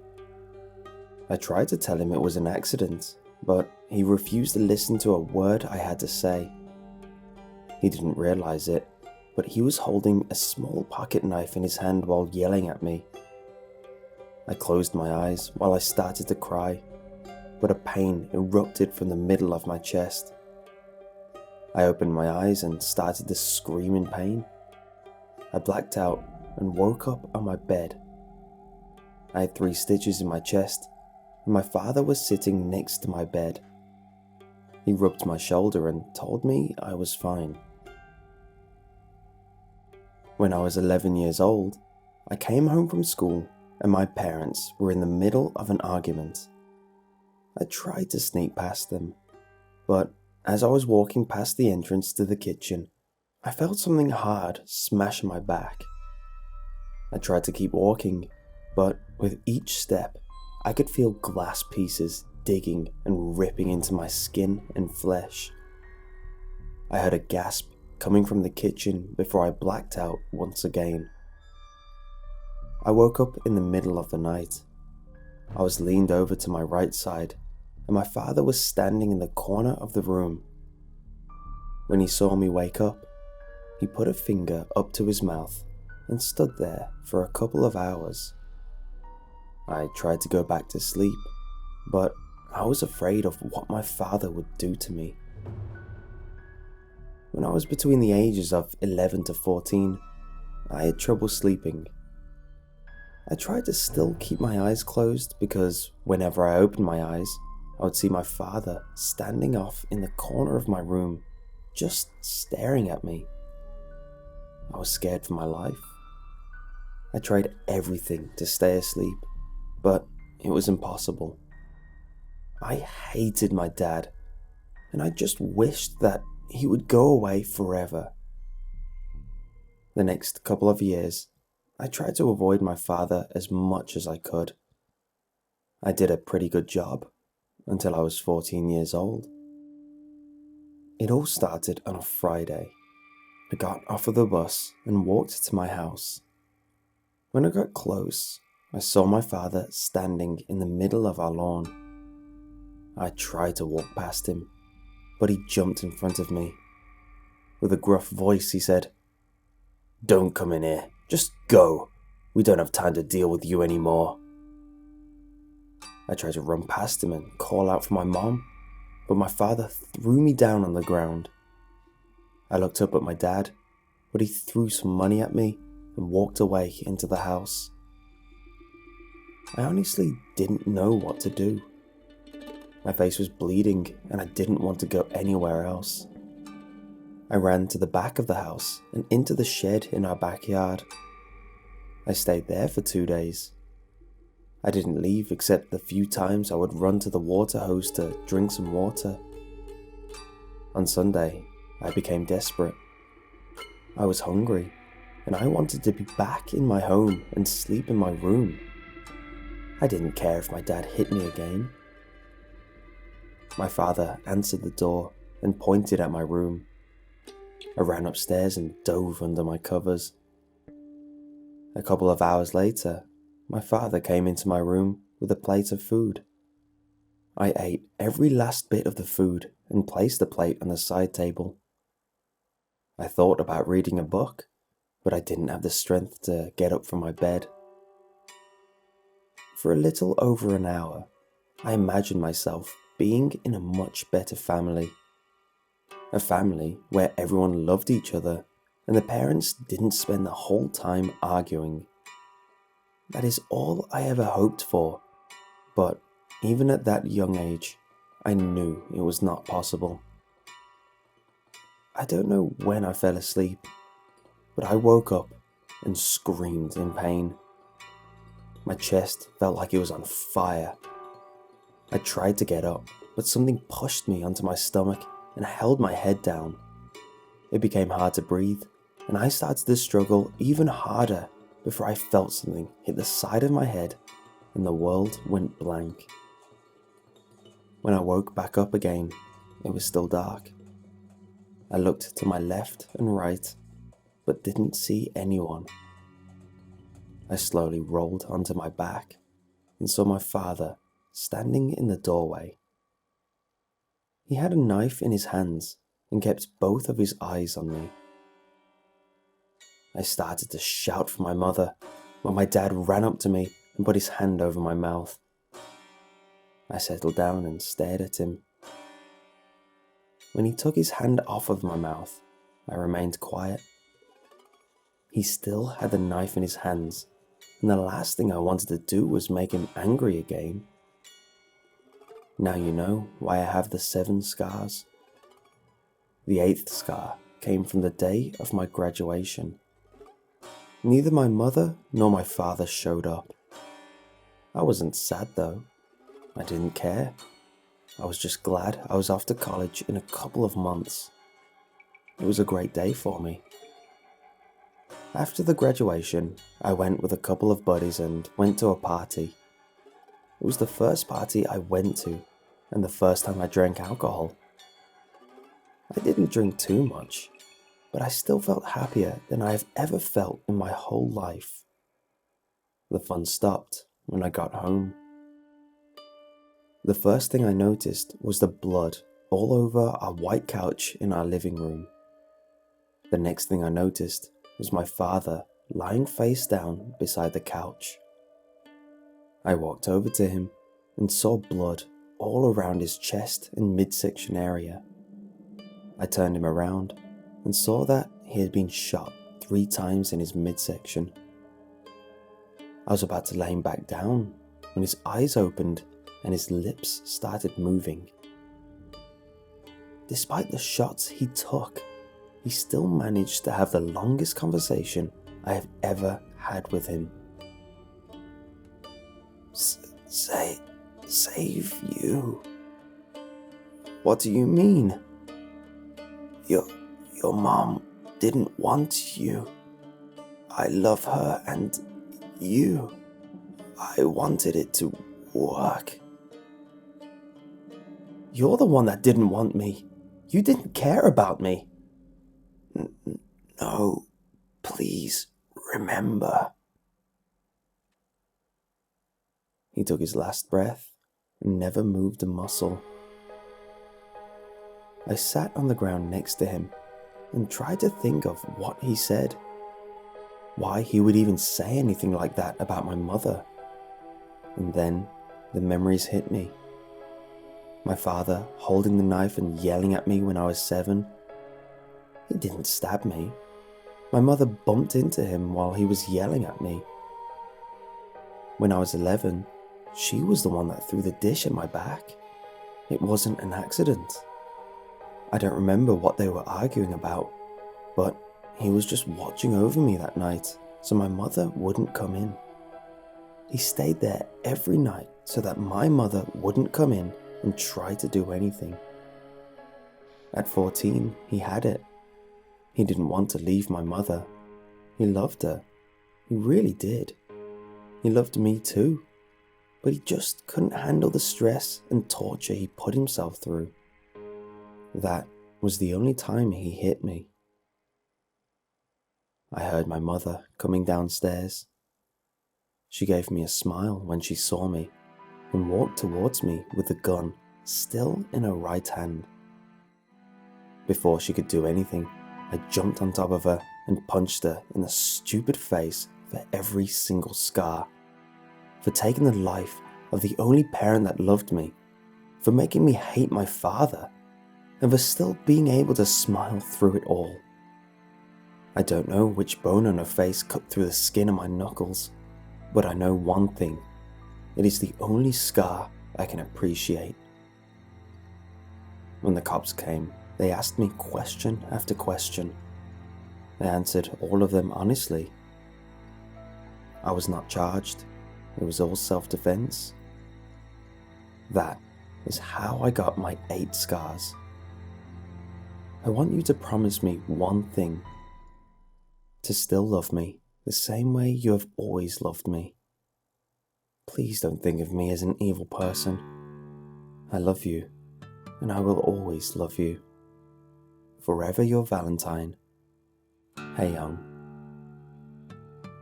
My wife looked at me with eyes full of love, and I knew I didn't mess up by letting her know.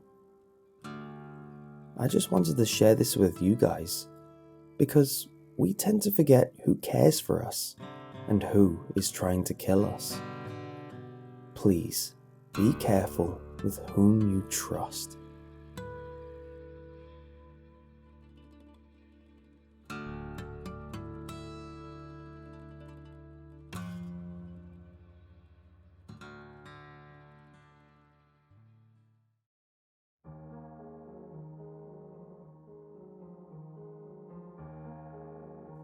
My parents always tell me stories about my childhood that, for some odd reason, I cannot recall.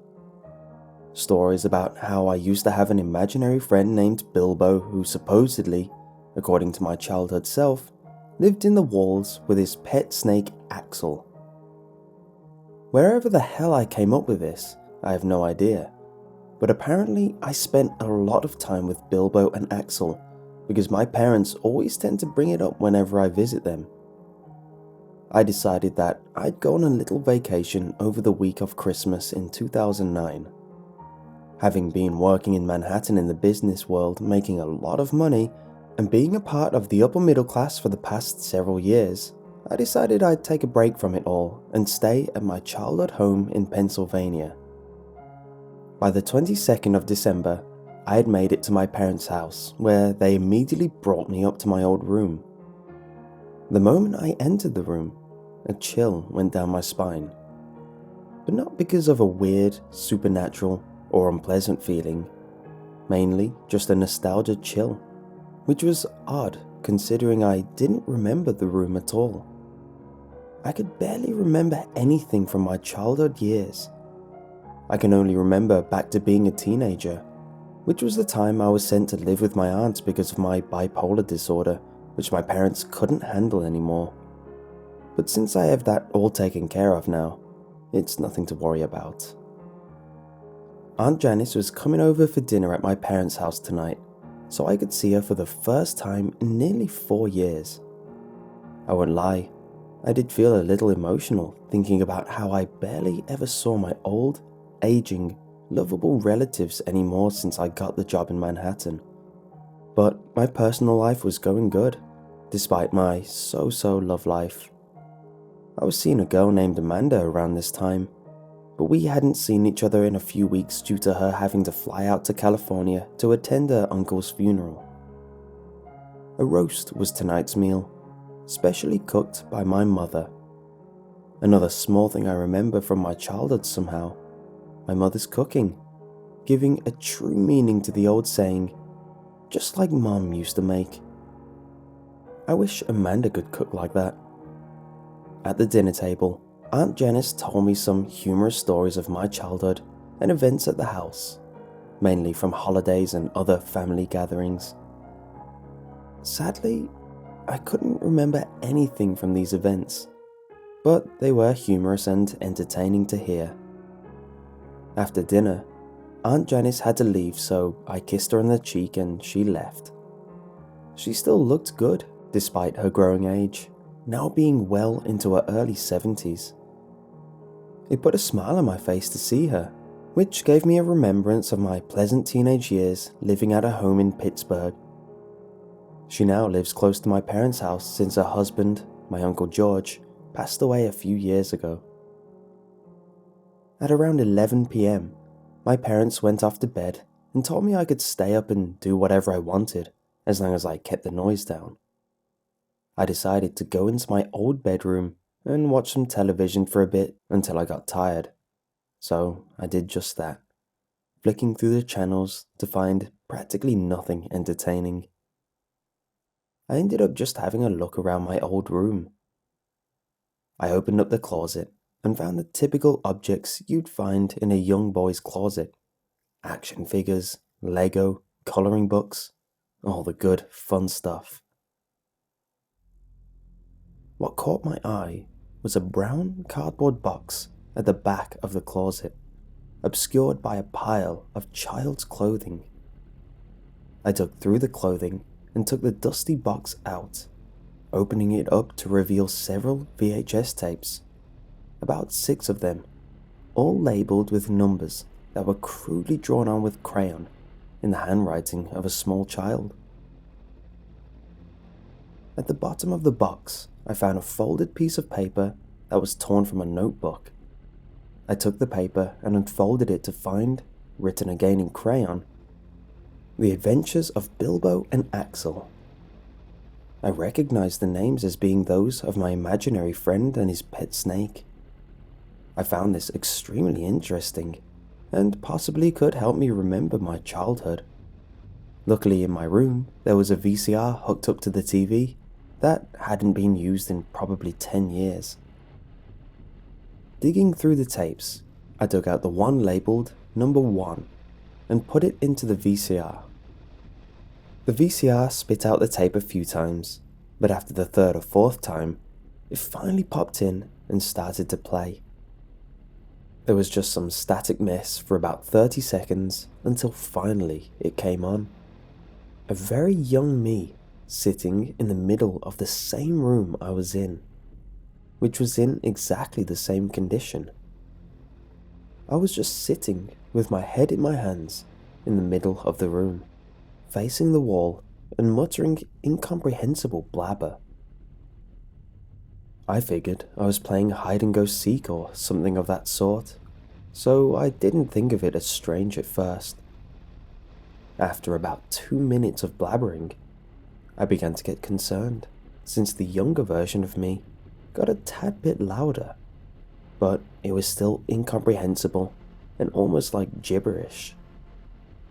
The sound completely cut out and the quality started to get really choppy and the colours started to distort, and I could hear faint whispering playing over the tape. I put the volume a bit louder so I could make out this whispery sound, but suddenly an ear-shattering shriek came from the tape and the static turned to extremely loud white noise. I shot up and ran over to the VCR to eject the tape, but of course the VCR ate the tape, completely destroying it.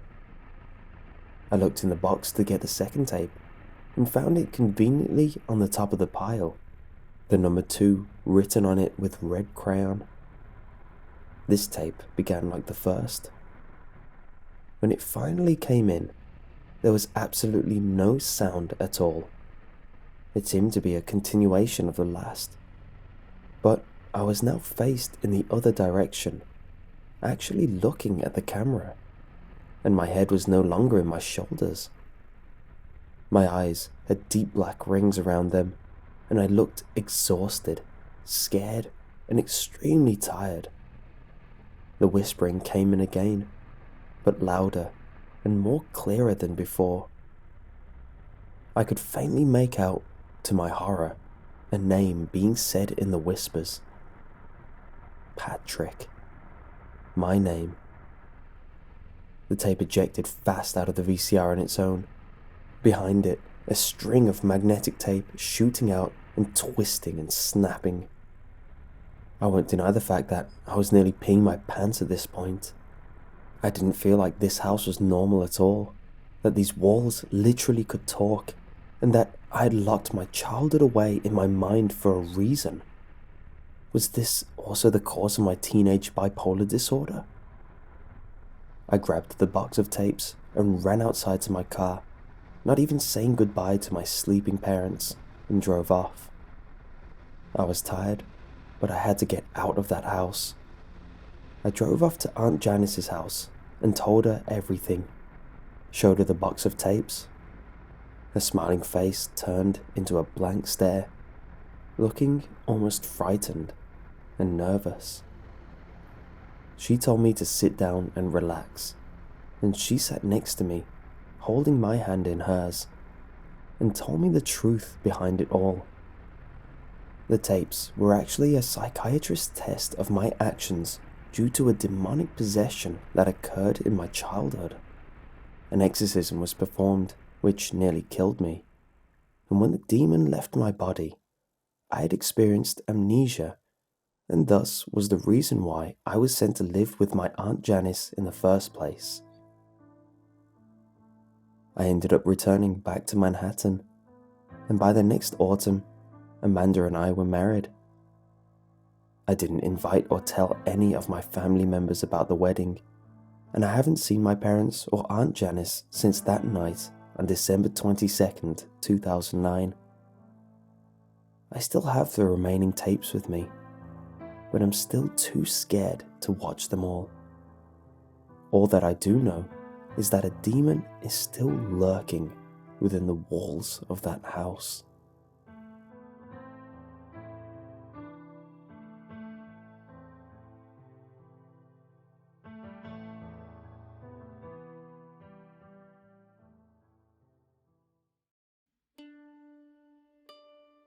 I am writing this under an appreciable mental strain, since by tonight I shall be no more.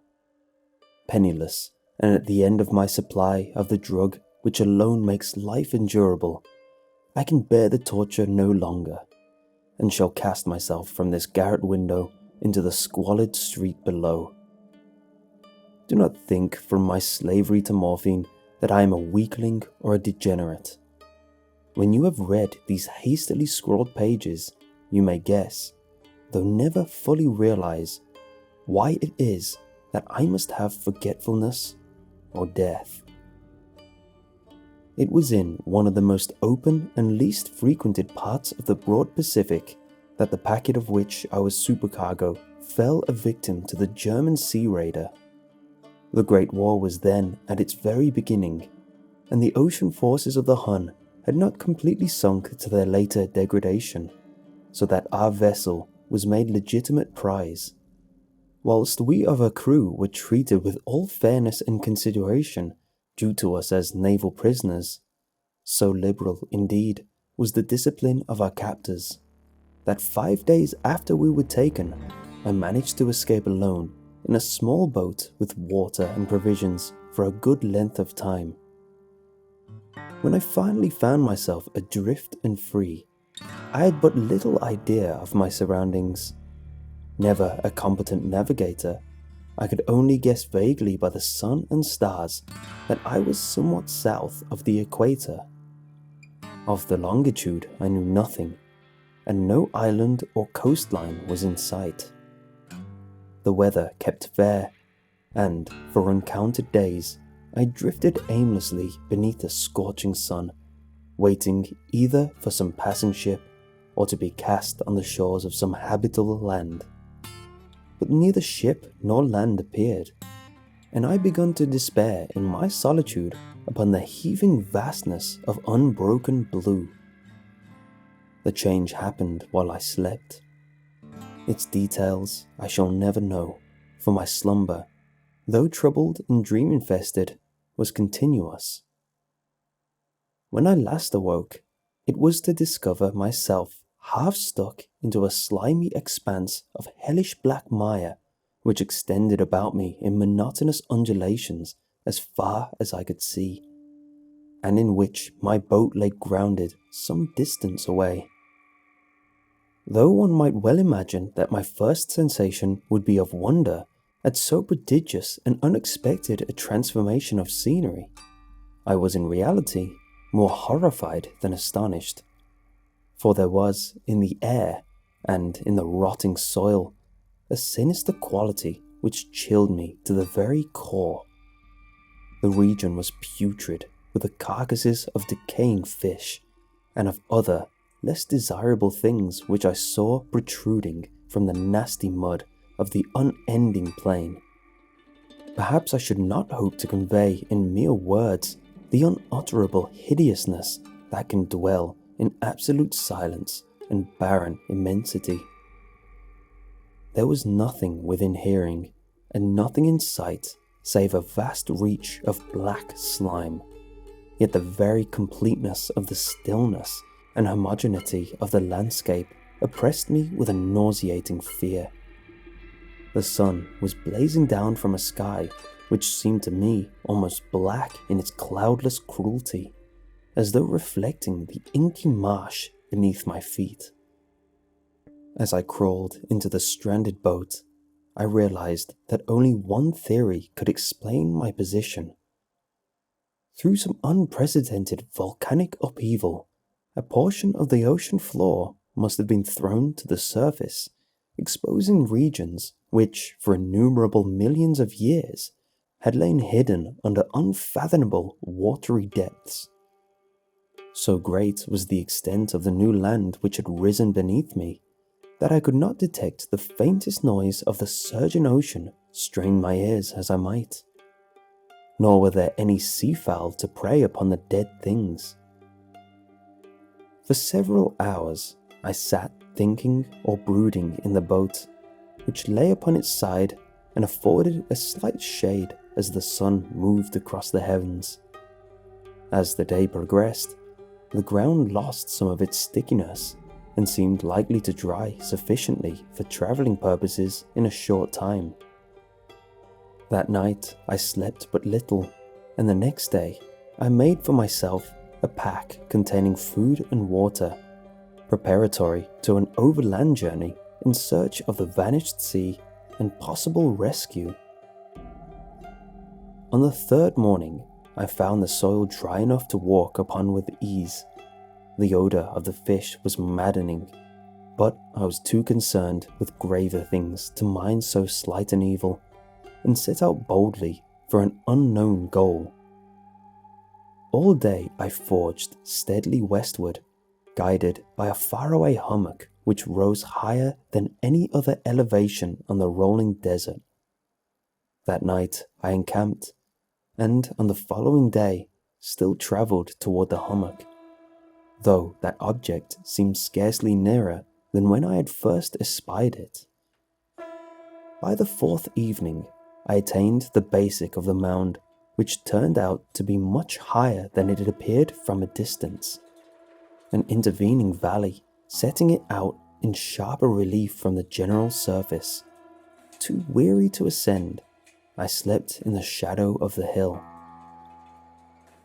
I do not know why my dreams were so wild that night, but ere the waning and fantastical gibbous moon had risen far above the eastern plain, I was awake in a cold perspiration, determined to sleep no more. Such visions as I had experienced were too much for me to endure again, and in the glow of the moon, I saw how unwise I had been to travel by day. Without the glare of the parching sun, my journey would have cost me less energy indeed.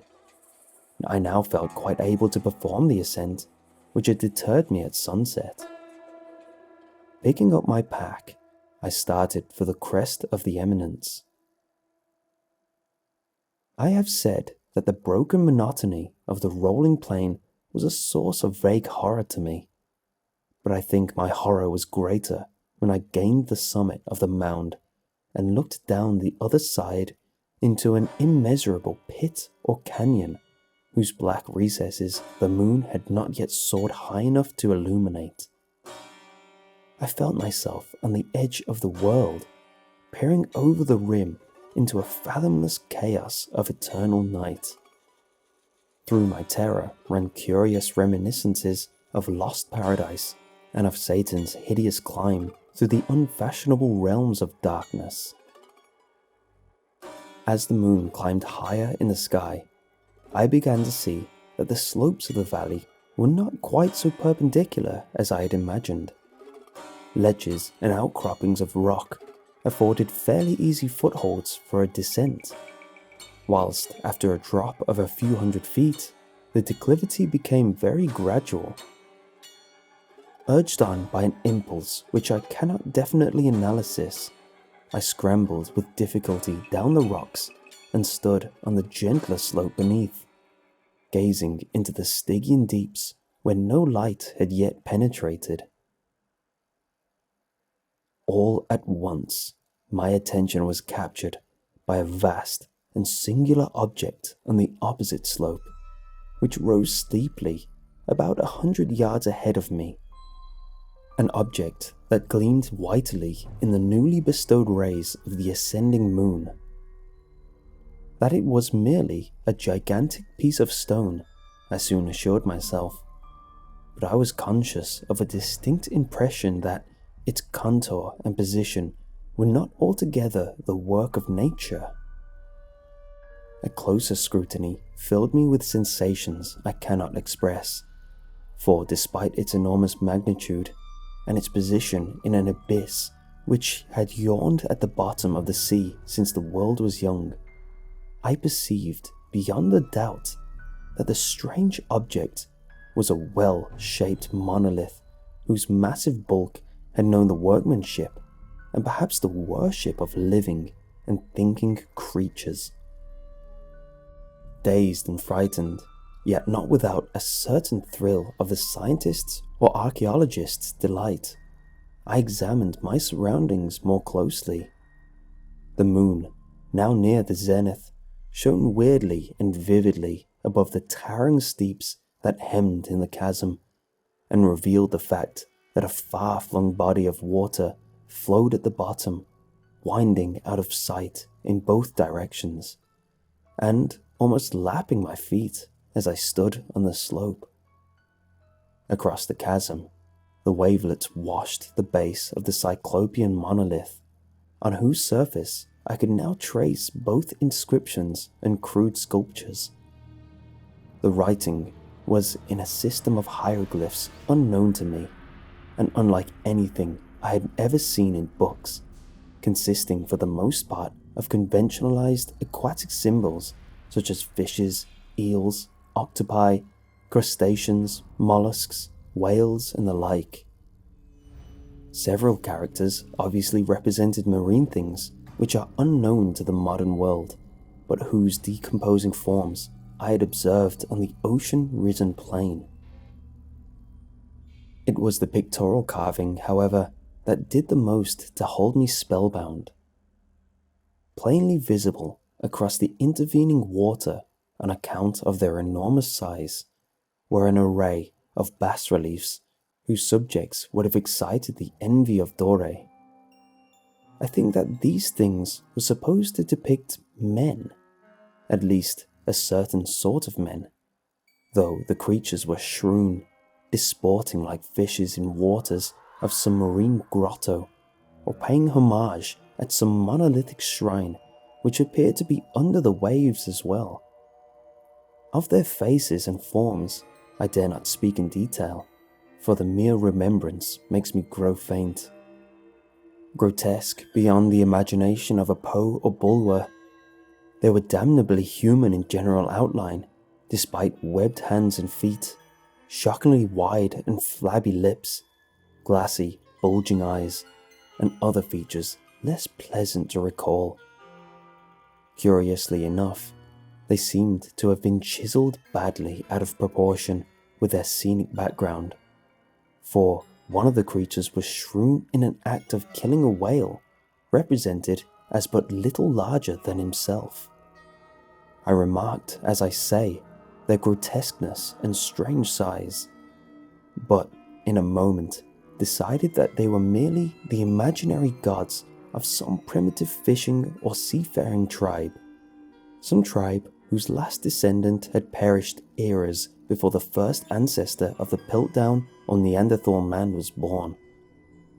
Awestruck at this unexpected glimpse into a past beyond the conception of most daring anthropologists, I stood musing whilst the moon cast queer reflections on the silent channel before me.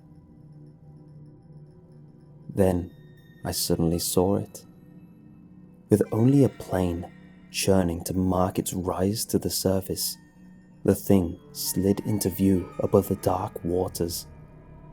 Vast, Polyphemus-like, and loathsome, it darted like a stupendous monster of nightmares to the monolith, about which it flung its gigantic scaly arms, the while it bowed its hideous head and gave vent to certain measured sounds. I think I went mad then. Of my frantic ascent of the slope and cliff, and my delirious journey back to the stranded boat, I remember little. I believe I sang a great deal, and laughed oddly when I was unable to sing. I have indistinct recollections of a great storm some time after I reached the boat. At any rate, I know that I heard peals of thunder and other tones which nature utters only in her wildest moods.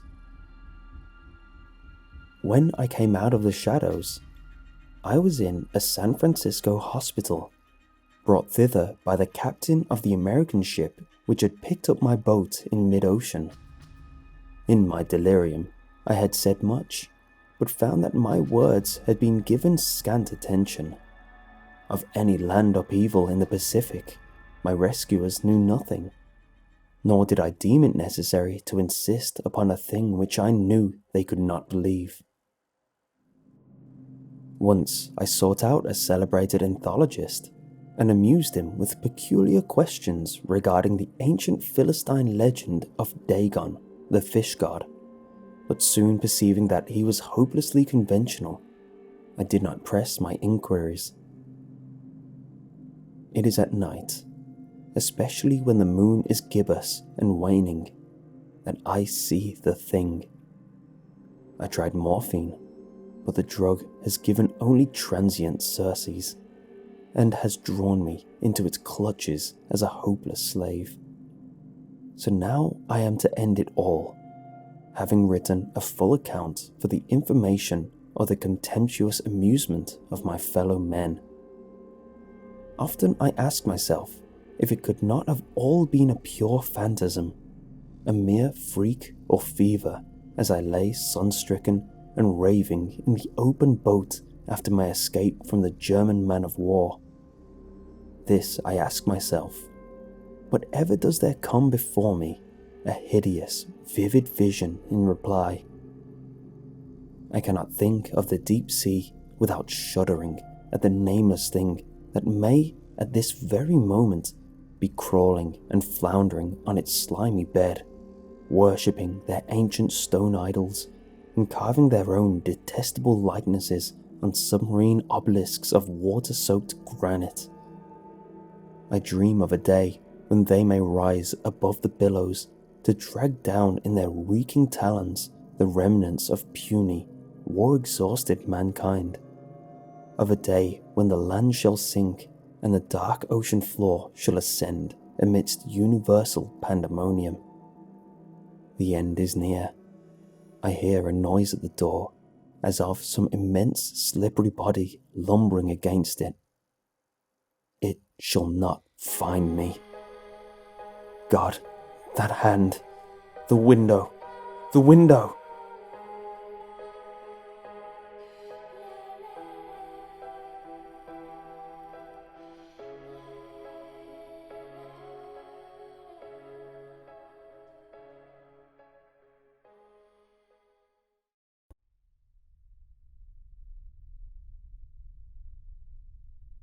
My father went missing when I was 19 years old.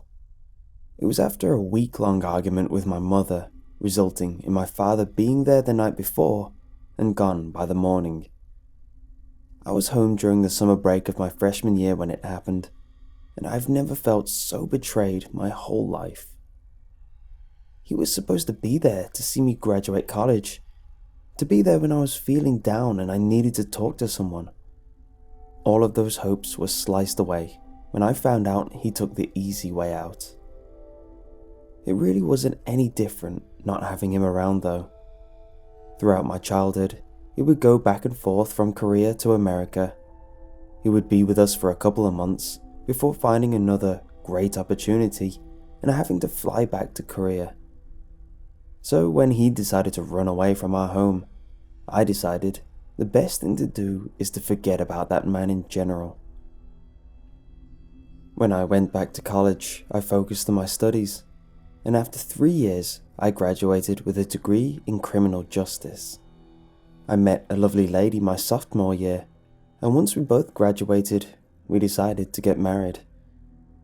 After we got married, we settled into a cozy 2-bedroom apartment and lived our lives happily for the next 2 years.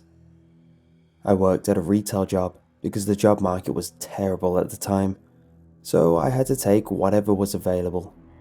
But came to find out I had a real gift in sales. After a year, I reached management, and after another 6 months of bringing my store numbers up by 30% each month, they decided that I deserved to be promoted to regional manager. When I got home, I told my wife the wonderful news. She was very excited to tell me her wonderful news. We were having a baby. Filled with excitement, we started to get everything ready in the second bedroom during the next 40 weeks. On the day that she was supposed to have the baby, I took a month off and waited patiently by her side. 3 days later, I was being shaken by my wife, and I knew immediately what it meant. 11 hours later, I was looking into the eyes of my beautiful son for the first time. We named him Gabriel, and he was everything I ever hoped for. He was certainly a smart child too. He stopped using pacifiers on his own at 3 months and started to walk by 10 months.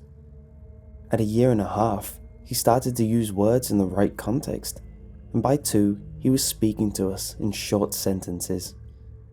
He knew both Korean and English, and was beginning to take a liking to singing. When my son was 3, I heard the unfortunate news that my mother had passed away. I took my wife and child 3 miles down the road where the funeral was being held. As I gazed into the hole where they placed the body of my only parent, I fell to the ground and started to sob. My son stood by my side and rubbed my shoulder and told me, "It's okay, Daddy, you still have me and Mommy." With that statement, I regained my composure and looked at the family I had now. Feeling happy once again, I stood there for the rest of the funeral with my child and my wife in my arms. The next day, I was told that my mother's house was fully paid for, and I was the one to receive the house at the time of her death. Her life insurance also left us $100K, and with that, we paid for everything we needed to set up the house to our liking and put a sizable chunk into Gabriel's college fund. The first 3 nights in the house went by smoothly, and I felt completely at home. My wife loves the size of the house and how it has 3 bedrooms with 2 full bathrooms. My son likes the fact that he now has a second room to place all of his toys in. The only strange thing about the whole house is that my son has now started talking to the wall that is by his bed. It started off by him just staring at the wall and giggling, and then he proceeded to start saying little things like, "How old are you? What is your favorite color? I like cupcakes, how about you?" Thinking he just had an imaginary friend, I let him talk to whatever he wanted to. On the 5th day, I was jolted awake at 5 a.m. to the sound of my son screaming. I run out of my room and into his, when I see him pointing at the wall and saying, "Don't show me the bloody face, show me the nice face, I don't like the bloody face." Panicking, I picked him up and put him in between me and my wife, and he falls back asleep shortly after. The next morning, while we are eating breakfast, I ask him who he has been talking to. He responds back with, "James." I ask him if James is a friend of his, and he tells me he is. Then I ask him what he was talking about when he told James not to show his bloody face. His answer made me gag on my piece of toast. "James will sometimes come to the room with his face covered in blood, and he told me to tell you that he never left you." I call a crew to come to my house to tear down the wall that my mother put up when I went back to college for my sophomore year. We used to have a 2-bedroom house, but my mother told me that she wanted to make a 3rd bedroom in case I decided to move back with my family. I normally wouldn't be so drastic to tear down a whole wall, but my father's name was James. When the wall came down, I noticed a bag in the corner. I opened the bag to see a pile of bones and a skull right on top. My father never left me. My mother was just tired of arguing every day.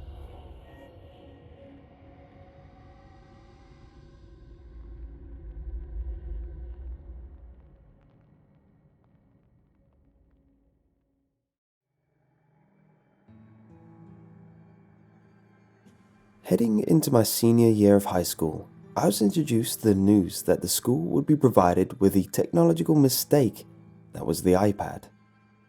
Go ahead and tell me about how I'm an Apple hater and how I'm part of the PC master race. It won't bring this anywhere. That's not what I'm here to share. This story isn't about the iPads themselves, but more so what I found on mine. About 3 weeks into my first semester, the iPads were distributed to each student of the school, and I was left with time to experiment. I wasted some of my afternoon trying out web browsers, downloading useless apps and games, and of course, dreading when I would need to write an essay on the damn thing. When it came to knowledge of the iPad's programs, I was in the dark, along with my friends. The only recommendation I received was to check out the tablet's GarageBand app, as it was improved and smart programmed. It would have taken a lot to get me legitimately interested in the device, but the idea was enough to briefly draw my attention. I loaded up the GarageBand app, ready to start my first project, to find that there were already 5 projects saved. The school had acquired the iPads from another high school, who no longer required the use of the technology. All of the iPads should have been wiped clean before the transition, so the fact that some files survived on mine was surprising. Shows how much of a good job their tech team did, I guess. There were 5 projects saved, each with the default title of My Song. They were numbered 1 through 5, and their screenshots didn't detail anything intricate or creative. When I opened the first project, My Song 1, it was more of the same. There were no loops, instruments, or anything that would piece together an actual song. It was just a voice recording with no effects or edits. I played the track from the beginning, which began with silence that continued for a few seconds. Then a voice began to speak, calm, at a low volume. I had to max my speakers to hear anything that was being said, but the voice was of a boy.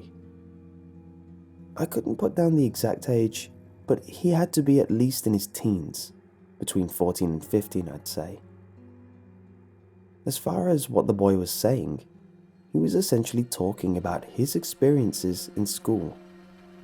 He talked about how he was getting to know people and was a bit uneasy about the year. He talked about his classes, the different kinds of students, and some of his goals for the semester. He never mentioned his name, or anyone else's for that matter. He also never mentioned where he or his school was located. None of his words provided any essential or meaningful information. By the time the repetitive recording ended, I was convinced that some student got bored and decided to record himself ramble for about 10 minutes. I was still confused about how these files still existed, so I didn't pay much attention to the details of the first recording. Most, if not all of it, was irrelevant. Curiosity was still strong for me, so I went straight to the second recording in the sequence. It appeared identical to the first. A strip of unaltered, recorded voice with no other sounds.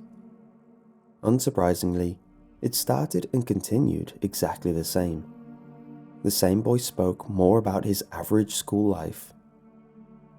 After hearing the voice twice, I found that it was very emotionless. He sounded very disconnected with whatever the hell he was talking about, despite the details. I never compared any of the recordings next to one another, so I can't be sure if the voice had this tone in the first. Sorry if I seem to overanalyze at points. This is the first time I've spoken about this finding in months, so I have a fair amount of ideas to speak out.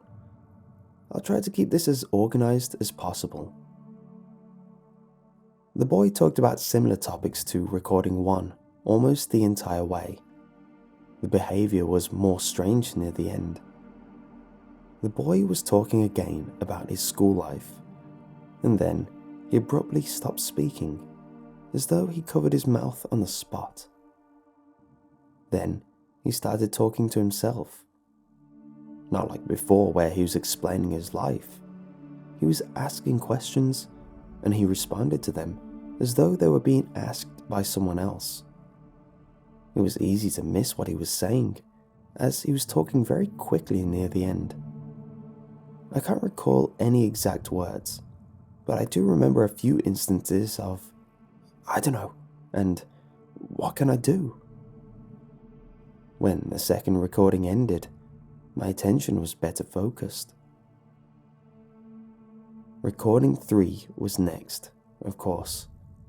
It sounded as though it started where the second left off, when the boy began to talk with himself. The words were still quick, and his speech mumbled frequently. After a minute or so, his speech slowed, and the words were clear. What I remember may not be 100% accurate, but then again, I don't think a perfect recount matters. This doesn't feel as I expected it to be. I didn't think it would be easy. This is concentrated thinking. It's stressful, but it feels like a lost cause. Is it really possible seeing you? You can't expect these things to be too simple. The mind is too intricate. Are you thinking of giving up after all this progress? No, of course not. Then get a grip on yourself. You want me to be real or not? Yes, I want to see you. I dream of looking at you. I have dreams of what you might look like. Are you the same as me? Or are you just a mirror of myself? That will be answered if you do your job right. Keep focused. Think. Yes, I know. I keep shaking. I can't sit. The recording then ends, making it much shorter than the rest. I was quite weirded out and hesitant to move on. Keep in mind, that conversation was one voice, only the boy. When switching roles, it sounded as though his voice was trying to be different, but there was only a small change in pitch.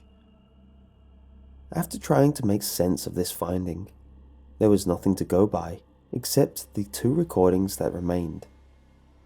I wasn't greatly disturbed at this point, but it was confusing nonetheless. There are numerous reasons that these recordings could have been created, some of them understandable for that matter, but none had actual support. The most feasible idea was that the iPad belonged to a mentally disturbed student who used the device to record his fits. This still left many questions unanswered, but curiosity still overshadowed my fear. I opened the 4th recording and played it. Again, the boy was speaking with himself, asking questions and providing answers. Truth be told, I still had no clue what he was talking about in his conversation. I can't remember how it began, but I can recall most of the middle onward. Am I getting close? I have to be. I can hear you, even feel you. Why can't I see you still? It's simple. You don't truly believe. You want to, but even now you can't. I can only be visible when your mind is in the correct state. But I've done everything you've asked. I've believed. I've hid myself away. Stopped talking to others. Stayed silent in school. Even stole the meds you talked about. Nothing's helping. I'm not sure how long I can keep this up. The boy sounded very distraught by this point. Are you afraid, boy? Afraid of doing what's right for both of us? Are you afraid of me? I'm not afraid. How could I be afraid if I've done everything so far? What if you're just giving the wrong instructions? You are me, after all. I know you're afraid. I'm your subconscious. I know your emotions before you've even experienced them. Don't think of me wrong, boy. I'm the only guidance you have now. There was a silence. The boy breathed deeply, moving away from the mic at intervals. His voice returned after some time. My parents, God, they are worried. They were only trying to help me. Quiet. They were distracting you, deceiving you, and you know that. That's why they're silenced now. We did it together, and there's no turning back now. You're close, trust me. But tell me, are you willing to go to the end, to do whatever it takes to see me? Yes. Yes, I am. There was silence for another minute.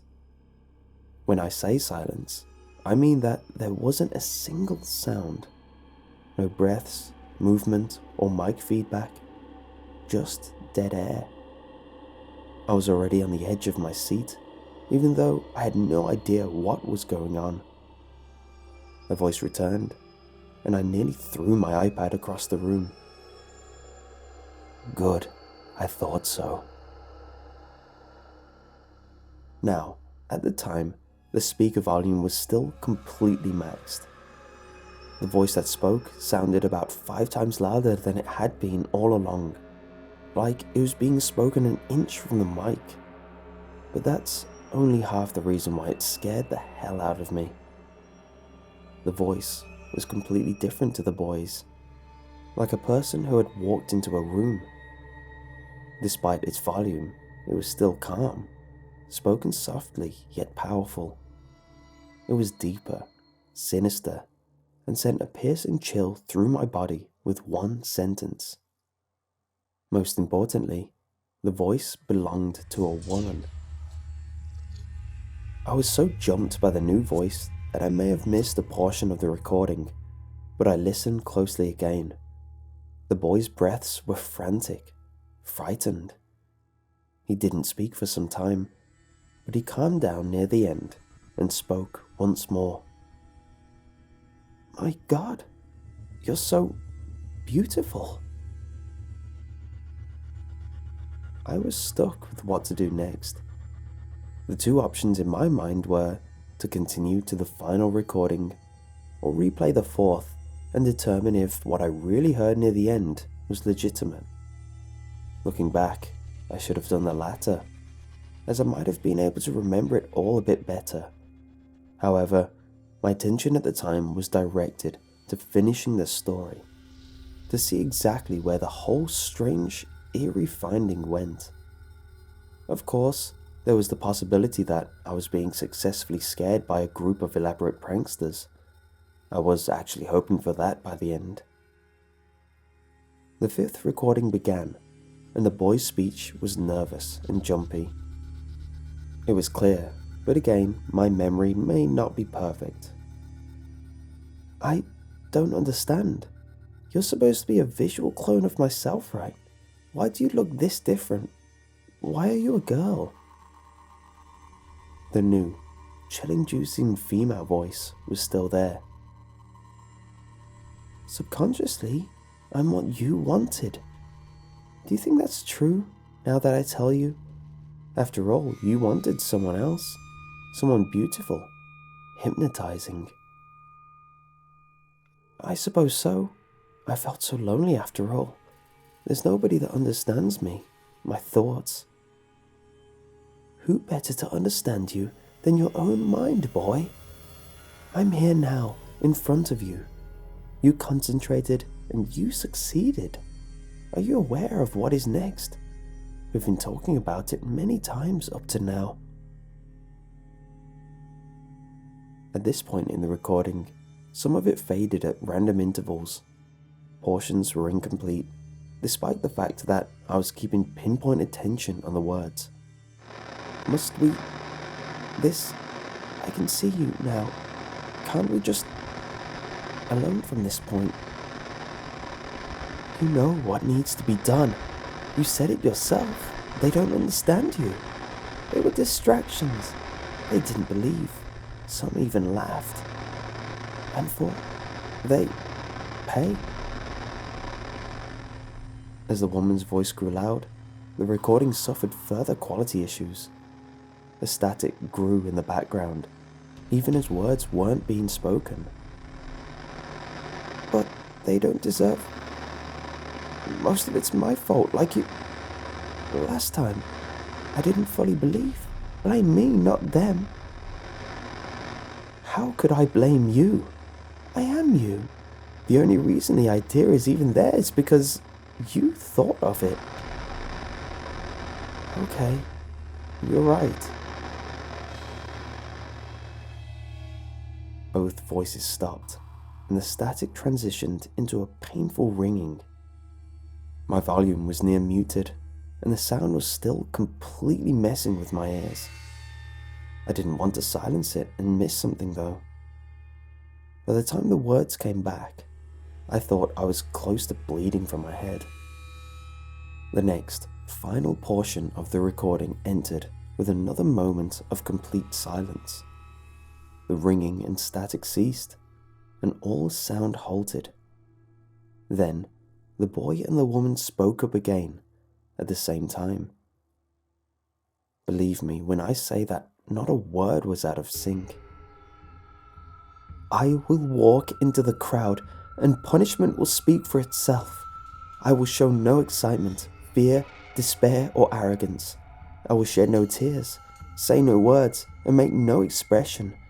They will look into our eyes and see no life, a soul without a single shade of color. I will reveal no emotion. All eyes in front of me do not see. Any life that doesn't see is a wasted life. An immense, inhuman voice responded. Sweet child, are you ready? It was clear to me, none of this had made enough sense to be a joke. A few days after listening to these recordings, I started sharing them with my friends, who listened to them alone. I had no desire to listen through them all again. We tried to develop ideas as to what they could have meant, or who they belonged to. We all had our own speculations, a mental patient's ramblings, audio samplings for a strange film, an iPad owner who started a joke but went too deep. There were theories that could be possible, but didn't bring us anywhere. About another week of talk went by, and word of my bizarre finding had gotten to the principal, who then confiscated my iPad because of the reputation it had gained. Now, what happened to the iPad then was unknown to me for almost the remainder of the year.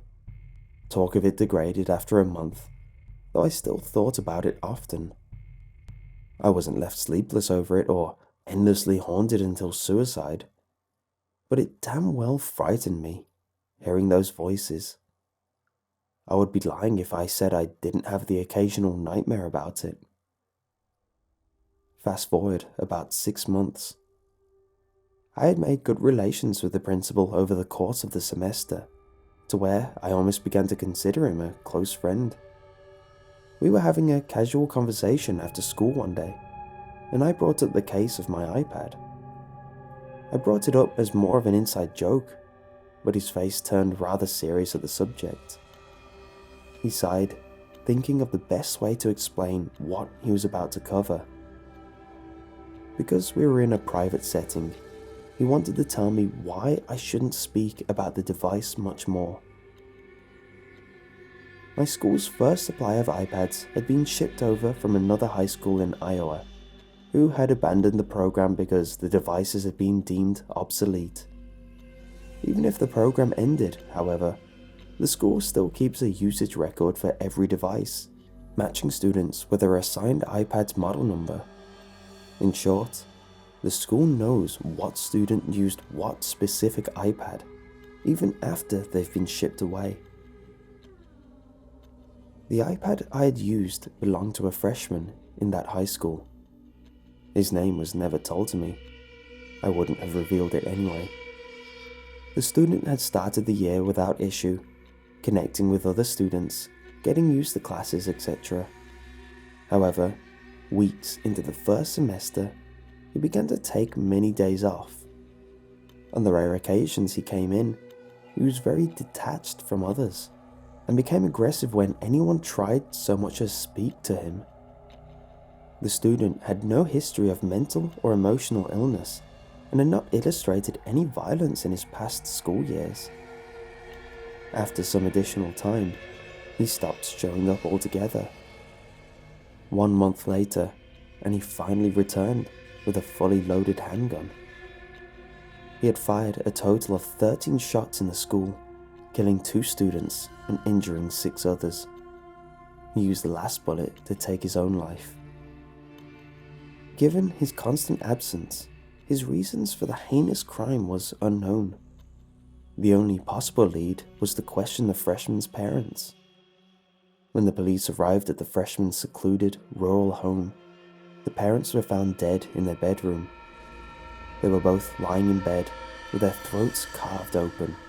The bedsheets were still over their corpses, What's more is that their bodies showed signs of early decay, as though they'd been dead for at least a week. In the end, the only evidence available was the recordings, which I was first to find. Before I end, as I've already shared all I know, you might be wondering why I've titled this Wasted Life Recordings. Truth be told, the recordings had no real titles. I suppose the ending of the 5th recording continues to echo in me, like it's trying to embed its way into my head. Now I'm thankful I only heard it once.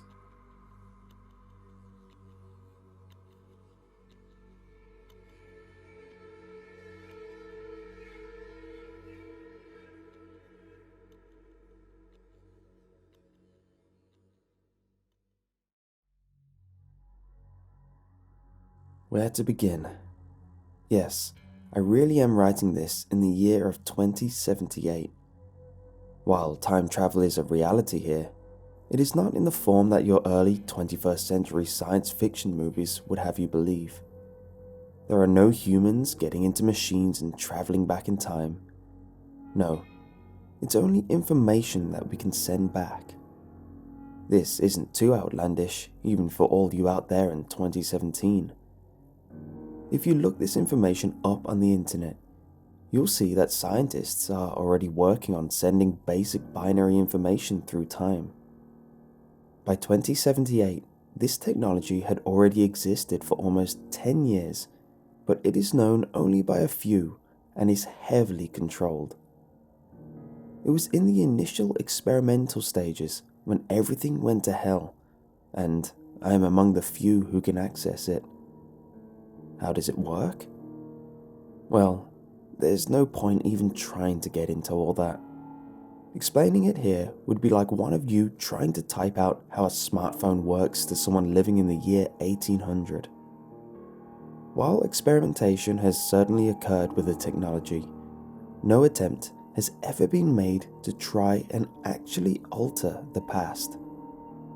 No one has any possible idea of what problems that could create. But given the world I'm living in right now, I've eventually come to the decision that things couldn't possibly get any worse. 2071 is when things first begin to go poorly. But in order to help you all understand, I suppose I should give a basic outline of what that world looked like at the time. People often have a romanticized version of the future. I'll point out that up until 2071 anyways, things were far more straightforward than you would expect. I apologize to any international readers for this American-centric version of history, but it's where I'm from and it's the little that I know. In the time that I grew up, there was very little emphasis on the study of history. Alright, I'm going to bullet point this. I had to research, but I see that a businessman named Donald Trump is your current president. He's not a big name in history, lasts just one term, and wasn't significant enough to be either liked or hated in the long run. There were media reforms in America in the early 2020s that led to a hard limit on profits for major news outlets, which in turn created far less polarizing clickbait media. This created a more educated and open-minded populace, which in turn led to many environmental reforms. The 2040s is the first decade in a century where global temperatures and the global population started dropping. The ice caps never melted, weather patterns were never altered. In regards to geopolitics, the United States was still the world's sole superpower in 2071. China was still close economically to America, but far behind militarily. Russia and its vast nuclear arsenal was still hanging around, as with Europe, albeit more fragmented. Brazil and Argentina are fully developed economic powerhouses. India and Pakistan feuded in the 2030s, which escalated into nuclear war. It almost led to a global catastrophe. but its end result was a Pakistan almost wiped off the face of the earth and an India in economic ruin. I think that's enough for now. I could go on about other changes, such as how augmented reality and beyond would alter the way you look at entertainment. But that's not what this post is about. This post is a warning. If you want to know more about any of those other issues, you can ask questions in the comment section and I'll get to as many as I can. No one knew at first what was going wrong, but it was eventually disclosed that there were cases of VCJD, or in terminology you'll be more familiar with, the human form of mad cow disease. This was caused from a late 2017 outbreak of the disease. Yes, you read the date right. In cows, which gets into pretty much every major beef provider. Being that the repercussions were so woefully misunderstood, a series of corporate cover-ups hid the truth from the general public. And before you knew it, approximately 30% of the beef in the world was contaminated far before recalls began. So that means that many of you out there were the ones who first contracted this disease. But it remained dormant in your bodies for over 50 years. Many of you will die during that 50-year incubation period, but you will have passed it on to your children and grandchildren. Nobody understood that this disease was lying dormant in our bodies for so long, being passed hereditarily. While there were a few sporadic and mild cases of the disease showing signs in humans in the decades that passed, it wasn't until 2071 that things took a turn. Mental illness cases were springing up by the millions. VCJD eats away at your brain, you see. The biggest effects were in the countries considered developed nations during the incubation period of late 2017, as they would have consumed the most beef. The streets started filling up with the mentally ill, people who had previously lived successful and productive lives were now aimlessly walking through the streets, muttering incoherences. At the very beginning, there were facilities that could provide for the sufferers of the disease, but within just a few months' space had worn thin. Things hit a critical mass when the percentage of the infected hit around 15%. There was simply nowhere for these people to go. Families who had no experience in dealing with mental illness were forced to try and cope. But as more and more of their family started showing symptoms, that became impossible. When the percentage of the infected hit around 50%, society in general was starting to shut down. By 80%, America was pure bedlam. I should be clear in saying that this is not a zombie type story of the like that were popular on primetime television in 2017. The majority of infected were not in any way violent, and most died within a few days of dehydration or starvation. They would sit in the streets, sometimes mumbling incoherently, appearing in a state of perplexity. Some still had the sense to casually pillage the abandoned grocery stores for sustenance, while others just sat motionless until the elements took hold of them.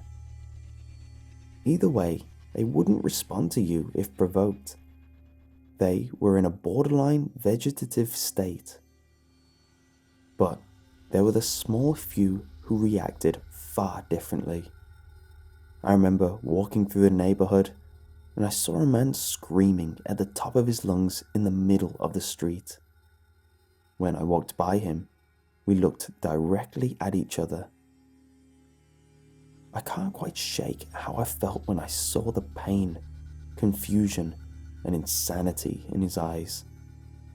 He reached his hands and long fingernails up to his face and began ripping it apart.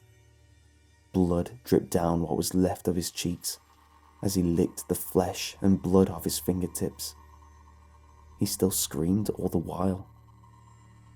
I was witnessing a man eat his own face. He was going in for round 2 when I looked away and hurried my pace. I saw another man who had somehow lost one of his arms. Had he ripped it off himself? Or was holding it with his other arm like a club, beating other infected with it as he walked by? When the man saw me, he screamed gibberish and limped after me for a while, holding his limb in his hand like a baseball bat. And the infected children, they were almost unbearable. Deep down inside, they knew something was terribly wrong, and they still had the instinct to cry. They somehow found each other and huddled among one another, wailing together in madness. You have to understand that I wanted to help them more than anything. But for a short time, there were thousands of them in the major city centers. I saw a partially infected man stumble toward a group of crying children near one of the major city bridges. He was yelling, "Shut up!" between outbreaks of hysterical laughter and screaming. He was picking up the crying children one at a time and throwing them off the bridge. He would laugh and slap at his head with both hands as he watched the children fall. Was there still a sane part of him left that was trying to put these children out of their misery? Or was there no semblance of logic to such madness? There are so many more details that I'd like to include, but this is already getting rather lengthy. The long short story is that the American government, I can't really speak for what was happening in other nations, didn't just completely buckle and collapse. It started gathering survivors and moving them into a few key cities in an attempt to re-establish order. These people were largely the descendants of those who didn't eat beef in 2017, as well as a very small percentage of people who, for whatever reason, seemed immune to the disease. After a few years, it looked as though things might even fully recover. There were approximately 20 million survivors in the United States. There were hardly any infected still alive at the time. Things were maybe going to be okay. And then, the disease mutated further and became airborne. I was one of the few brought into an airtight bunker with a couple dozen other members of the American government. We may possibly be the last 30 or so sane people left in the world. I have no idea if the future can be altered. Nobody's ever known such things. Maybe the human race is destined to die out in the year 2078, and there is nothing that will ever be able to change that. But just in case there is a chance, I would suggest that you all avoid eating beef over the next year or so. This is not a pro-vegetarian rant disguised as a plea for help from the future. I'm not a vegan trying to preach a cruelty-free lifestyle. I'm not a Hindu trying to protect the sanctity of the cow. I'm a man sitting at the end of all history, trying to give the human race even the slightest chance for survival. Heed my warning, or don't. But I had to try. I had to, at the very least, give it a try.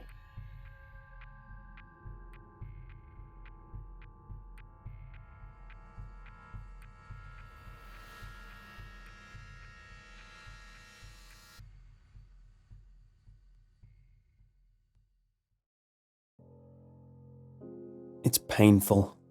I can't imagine a more disheartening sight than the blank page that sat before me, draining my will to go on like some kind of celestial leech. Any sense of motivation and creativity slowly oozing out of my body as I wither and squirm.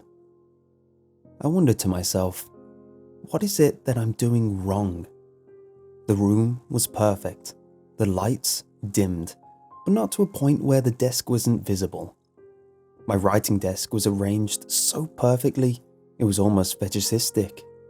The book was precisely 10 centimeters from every edge of this piece of fine mahogany furniture. My ornate fountain pen rested to the left of it in a vertical position. The most important aspect of all was the mirror. Its large, dark frame encompassed the piece of reflective glass that sat in the middle. The mirror was a tradition. As I sat on the old wooden stool, staring into my own eyes, so empty and grey, the eyes that only a lifetime of disappointment could bring. And boy, did they bring it. The only source of illumination was an old lamp on the chest of drawers in the back of the room. It gave my ghostly visage an odd aura to it. My greasy, black hair hadn't been washed in days. After all, writing this damn book was far more important than trivial things like that.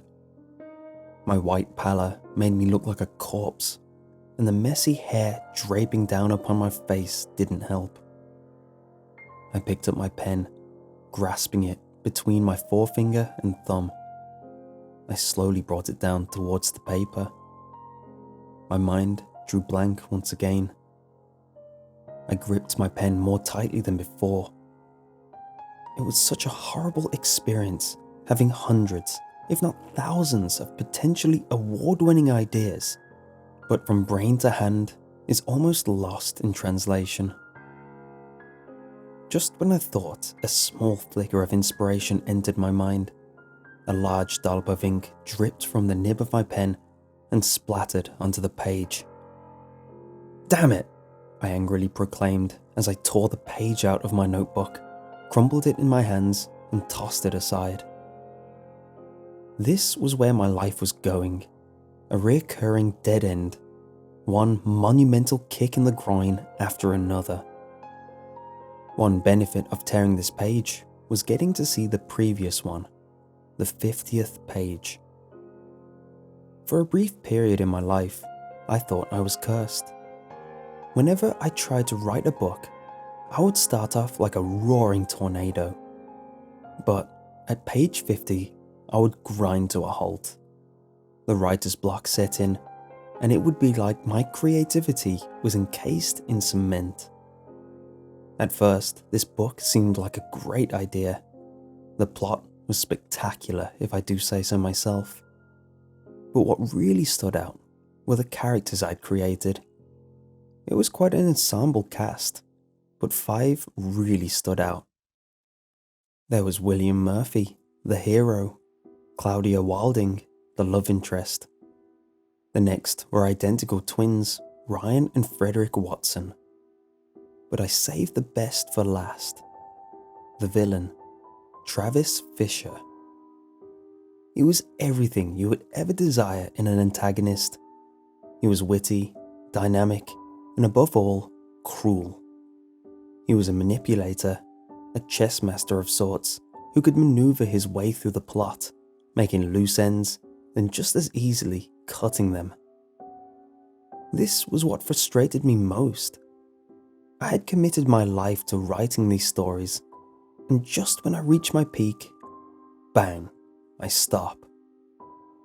Truth be told, I hadn't left the house in the last 4 days.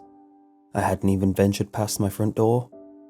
I had theorized that maybe the reason that I couldn't write is that I had the choice not to. I made a promise to myself yesterday that I wouldn't eat again until I got 10 more pages. That isn't too much to ask, is it? I didn't have what you'd call a real job. I wasn't particularly good with manual labor, and I wasn't what you call a people person. But I could write. That's all I could do. And from a young age, I knew that's all I wanted to do. And if I couldn't, I wouldn't do anything else. I hadn't realized, but I was clasping my pen so tightly, it almost snapped in my hand. I released my grip, and it slowly fell to the ground. It made a click-clack as it hit my wooden floor. I then turned back to my desk and buried my head in my hands. I just didn't know what to do. what started out as such a brilliant idea had fizzled into a black hole. I was being strangled by my own train of thought, being tied to the track, waiting for a screaming locomotive to turn up and shred me. My deep contemplative state was broken by a noise. It was a click, followed by several rhythmic rat-a-tats. It was unmistakably the sound of my letterbox. After exhaling deeply, I got up. I didn't have the enthusiasm to walk properly, so I just shuffled along the ground towards my door. A thin ray of light perforated my curtains. I did my best to avoid it as I made my laborious journey. Upon arriving at the door, I saw the small pile of letters. I picked them up and flicked through. Junk mail, charity, and a final letter, sealed in a brown envelope with urgent stamped onto it with red ink. I discarded the other letters onto the floor as I trudged back, letter in hand, and dark thoughts swimming through my mind. Sitting down on the decrepit stool didn't prove much comfort for me. I reached into one of the 2 drawers on my writing desk and produced my letter opener. It was a gift given to me by my grandfather about a month before he died. The oak handle made the curved, serrated blade even more shiny by contrast. I saw my own reflection on the formidable little knife. I slid it into the gap between the fold and the main compartment. It slashed through the thin paper with ease, and a satisfying shearing noise was made as it eviscerated the envelope. I allowed the now hollow envelope to plunk to the ground as I unfolded the letter. When I saw the sender, I shuddered. My hand shook and the letter opener fell to the floor. Whilst I won't bore you with the details of that dreaded letter, the heartbreaking summary was that I'd been behind on my bills, and tomorrow a man will come to my house and take it away from me, leaving me with nothing but the clothes on my back. My lower lip quivered. This was a contingency I never prepared for. I wasn't sure how to react, or even what I was feeling right now. I felt a tear slide down my cold cheek, followed by another and another. I was weak, powerless. I had no money, no control, and no influence over where my life was going. I envisioned myself dying as a tramp on a cold winter night. Nobody would even care. It was then when something snapped. Perhaps a tiny fragment, or maybe the whole thing. But regardless of what it was, everything changed. I realized that it wasn't my fault. It was theirs. Those pathetic, unwritable characters led me down the road to oblivion. If they'd had complied, I would have written the book. But no, they had no other plans. If I was being evicted, stepped on and controlled, I wouldn't suffer alone. Maybe to you I'm nothing, but to them, I'm God. It was a realization that sent a spike of pleasure through my body, an immeasurable sense of joy with no equal or comparison. It could only be described as pure euphoria. I wasn't insignificant anymore. I was God now, and none of them could defy my will.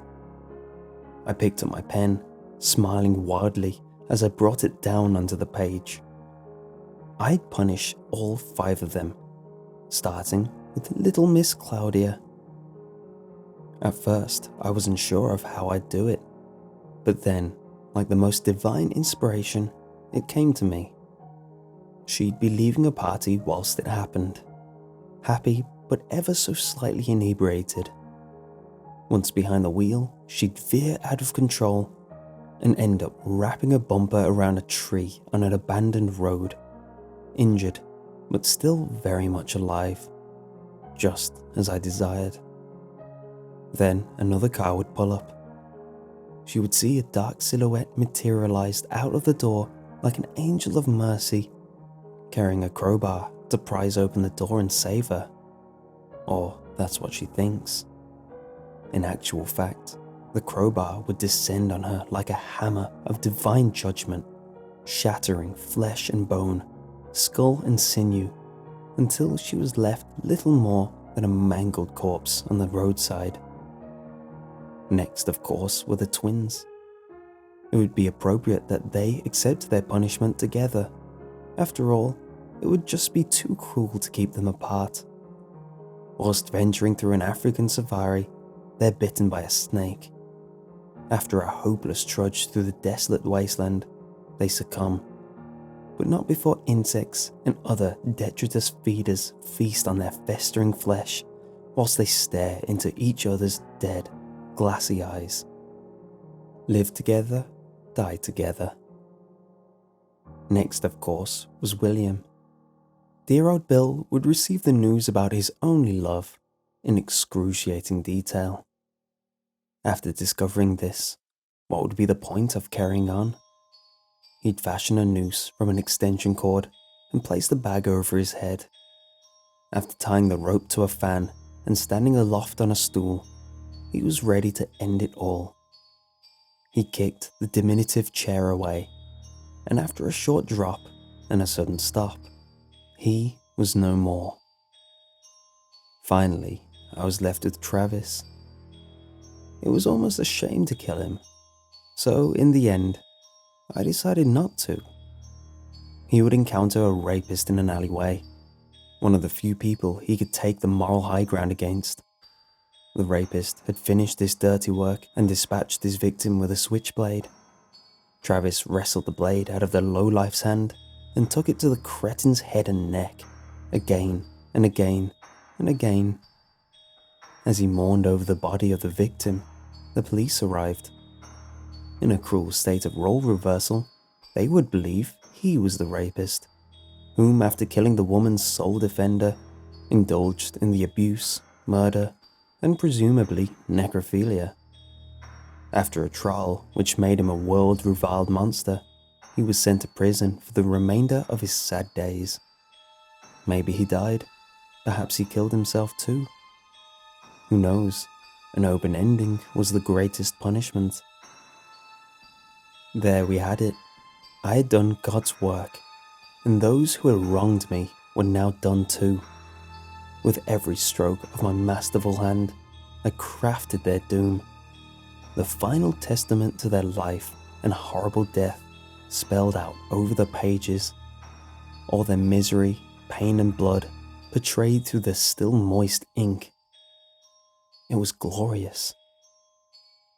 As I placed my pen down on the table and looked up, I could hardly recognize myself. My calm and morose face had become a frantic wreck. An ear-to-ear smile branded my excited face as the contours of my skin, which spelled out a combination of both joy and rage, transformed me into an inhuman monster, and my grey eyes became vibrant and terrifying hives of mental activity. The deed was done, and I'd never felt so alive. Blood surged through my veins as I excitedly hyperventilated, eyes darting from side to side, devouring the sights this mundane room had to offer. That rush, that buzz, was suddenly offset by a cold disappointment.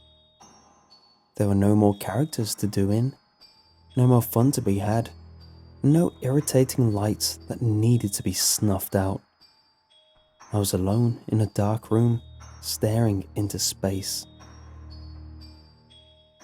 My self-pity wallowing was interrupted by a chime from my mellow doorbell. Who could that be? I wasn't expecting company. Maybe I should just ignore it. I turned around towards the book and smiled. An idea wafted across my face. Such a brilliant, fantastic idea. Maybe the fun wasn't over. Perhaps I could keep playing this little game. I reached under my desk and firmly grasped the letter opener. I didn't want it to slide through my clammy hands. I was giddy with excitement and anticipation as I got up, concealing the miniature scimitar behind my back as I edged towards the door cautiously. When I opened it, I was greeted with a smile. A portly gentleman in overalls with an ID necklace. "I'm here to read the meter," he said politely. I returned a broad grin. "Sure, come on in. I was really hoping somebody would turn up around now," I said, whilst opening the door wider to allow him entrance. He nodded in a friendly manner as he walked in. As silent as a mouse, I closed the door behind him and clicked the lock. Once this is done, I'm going to find an awful lot to write about.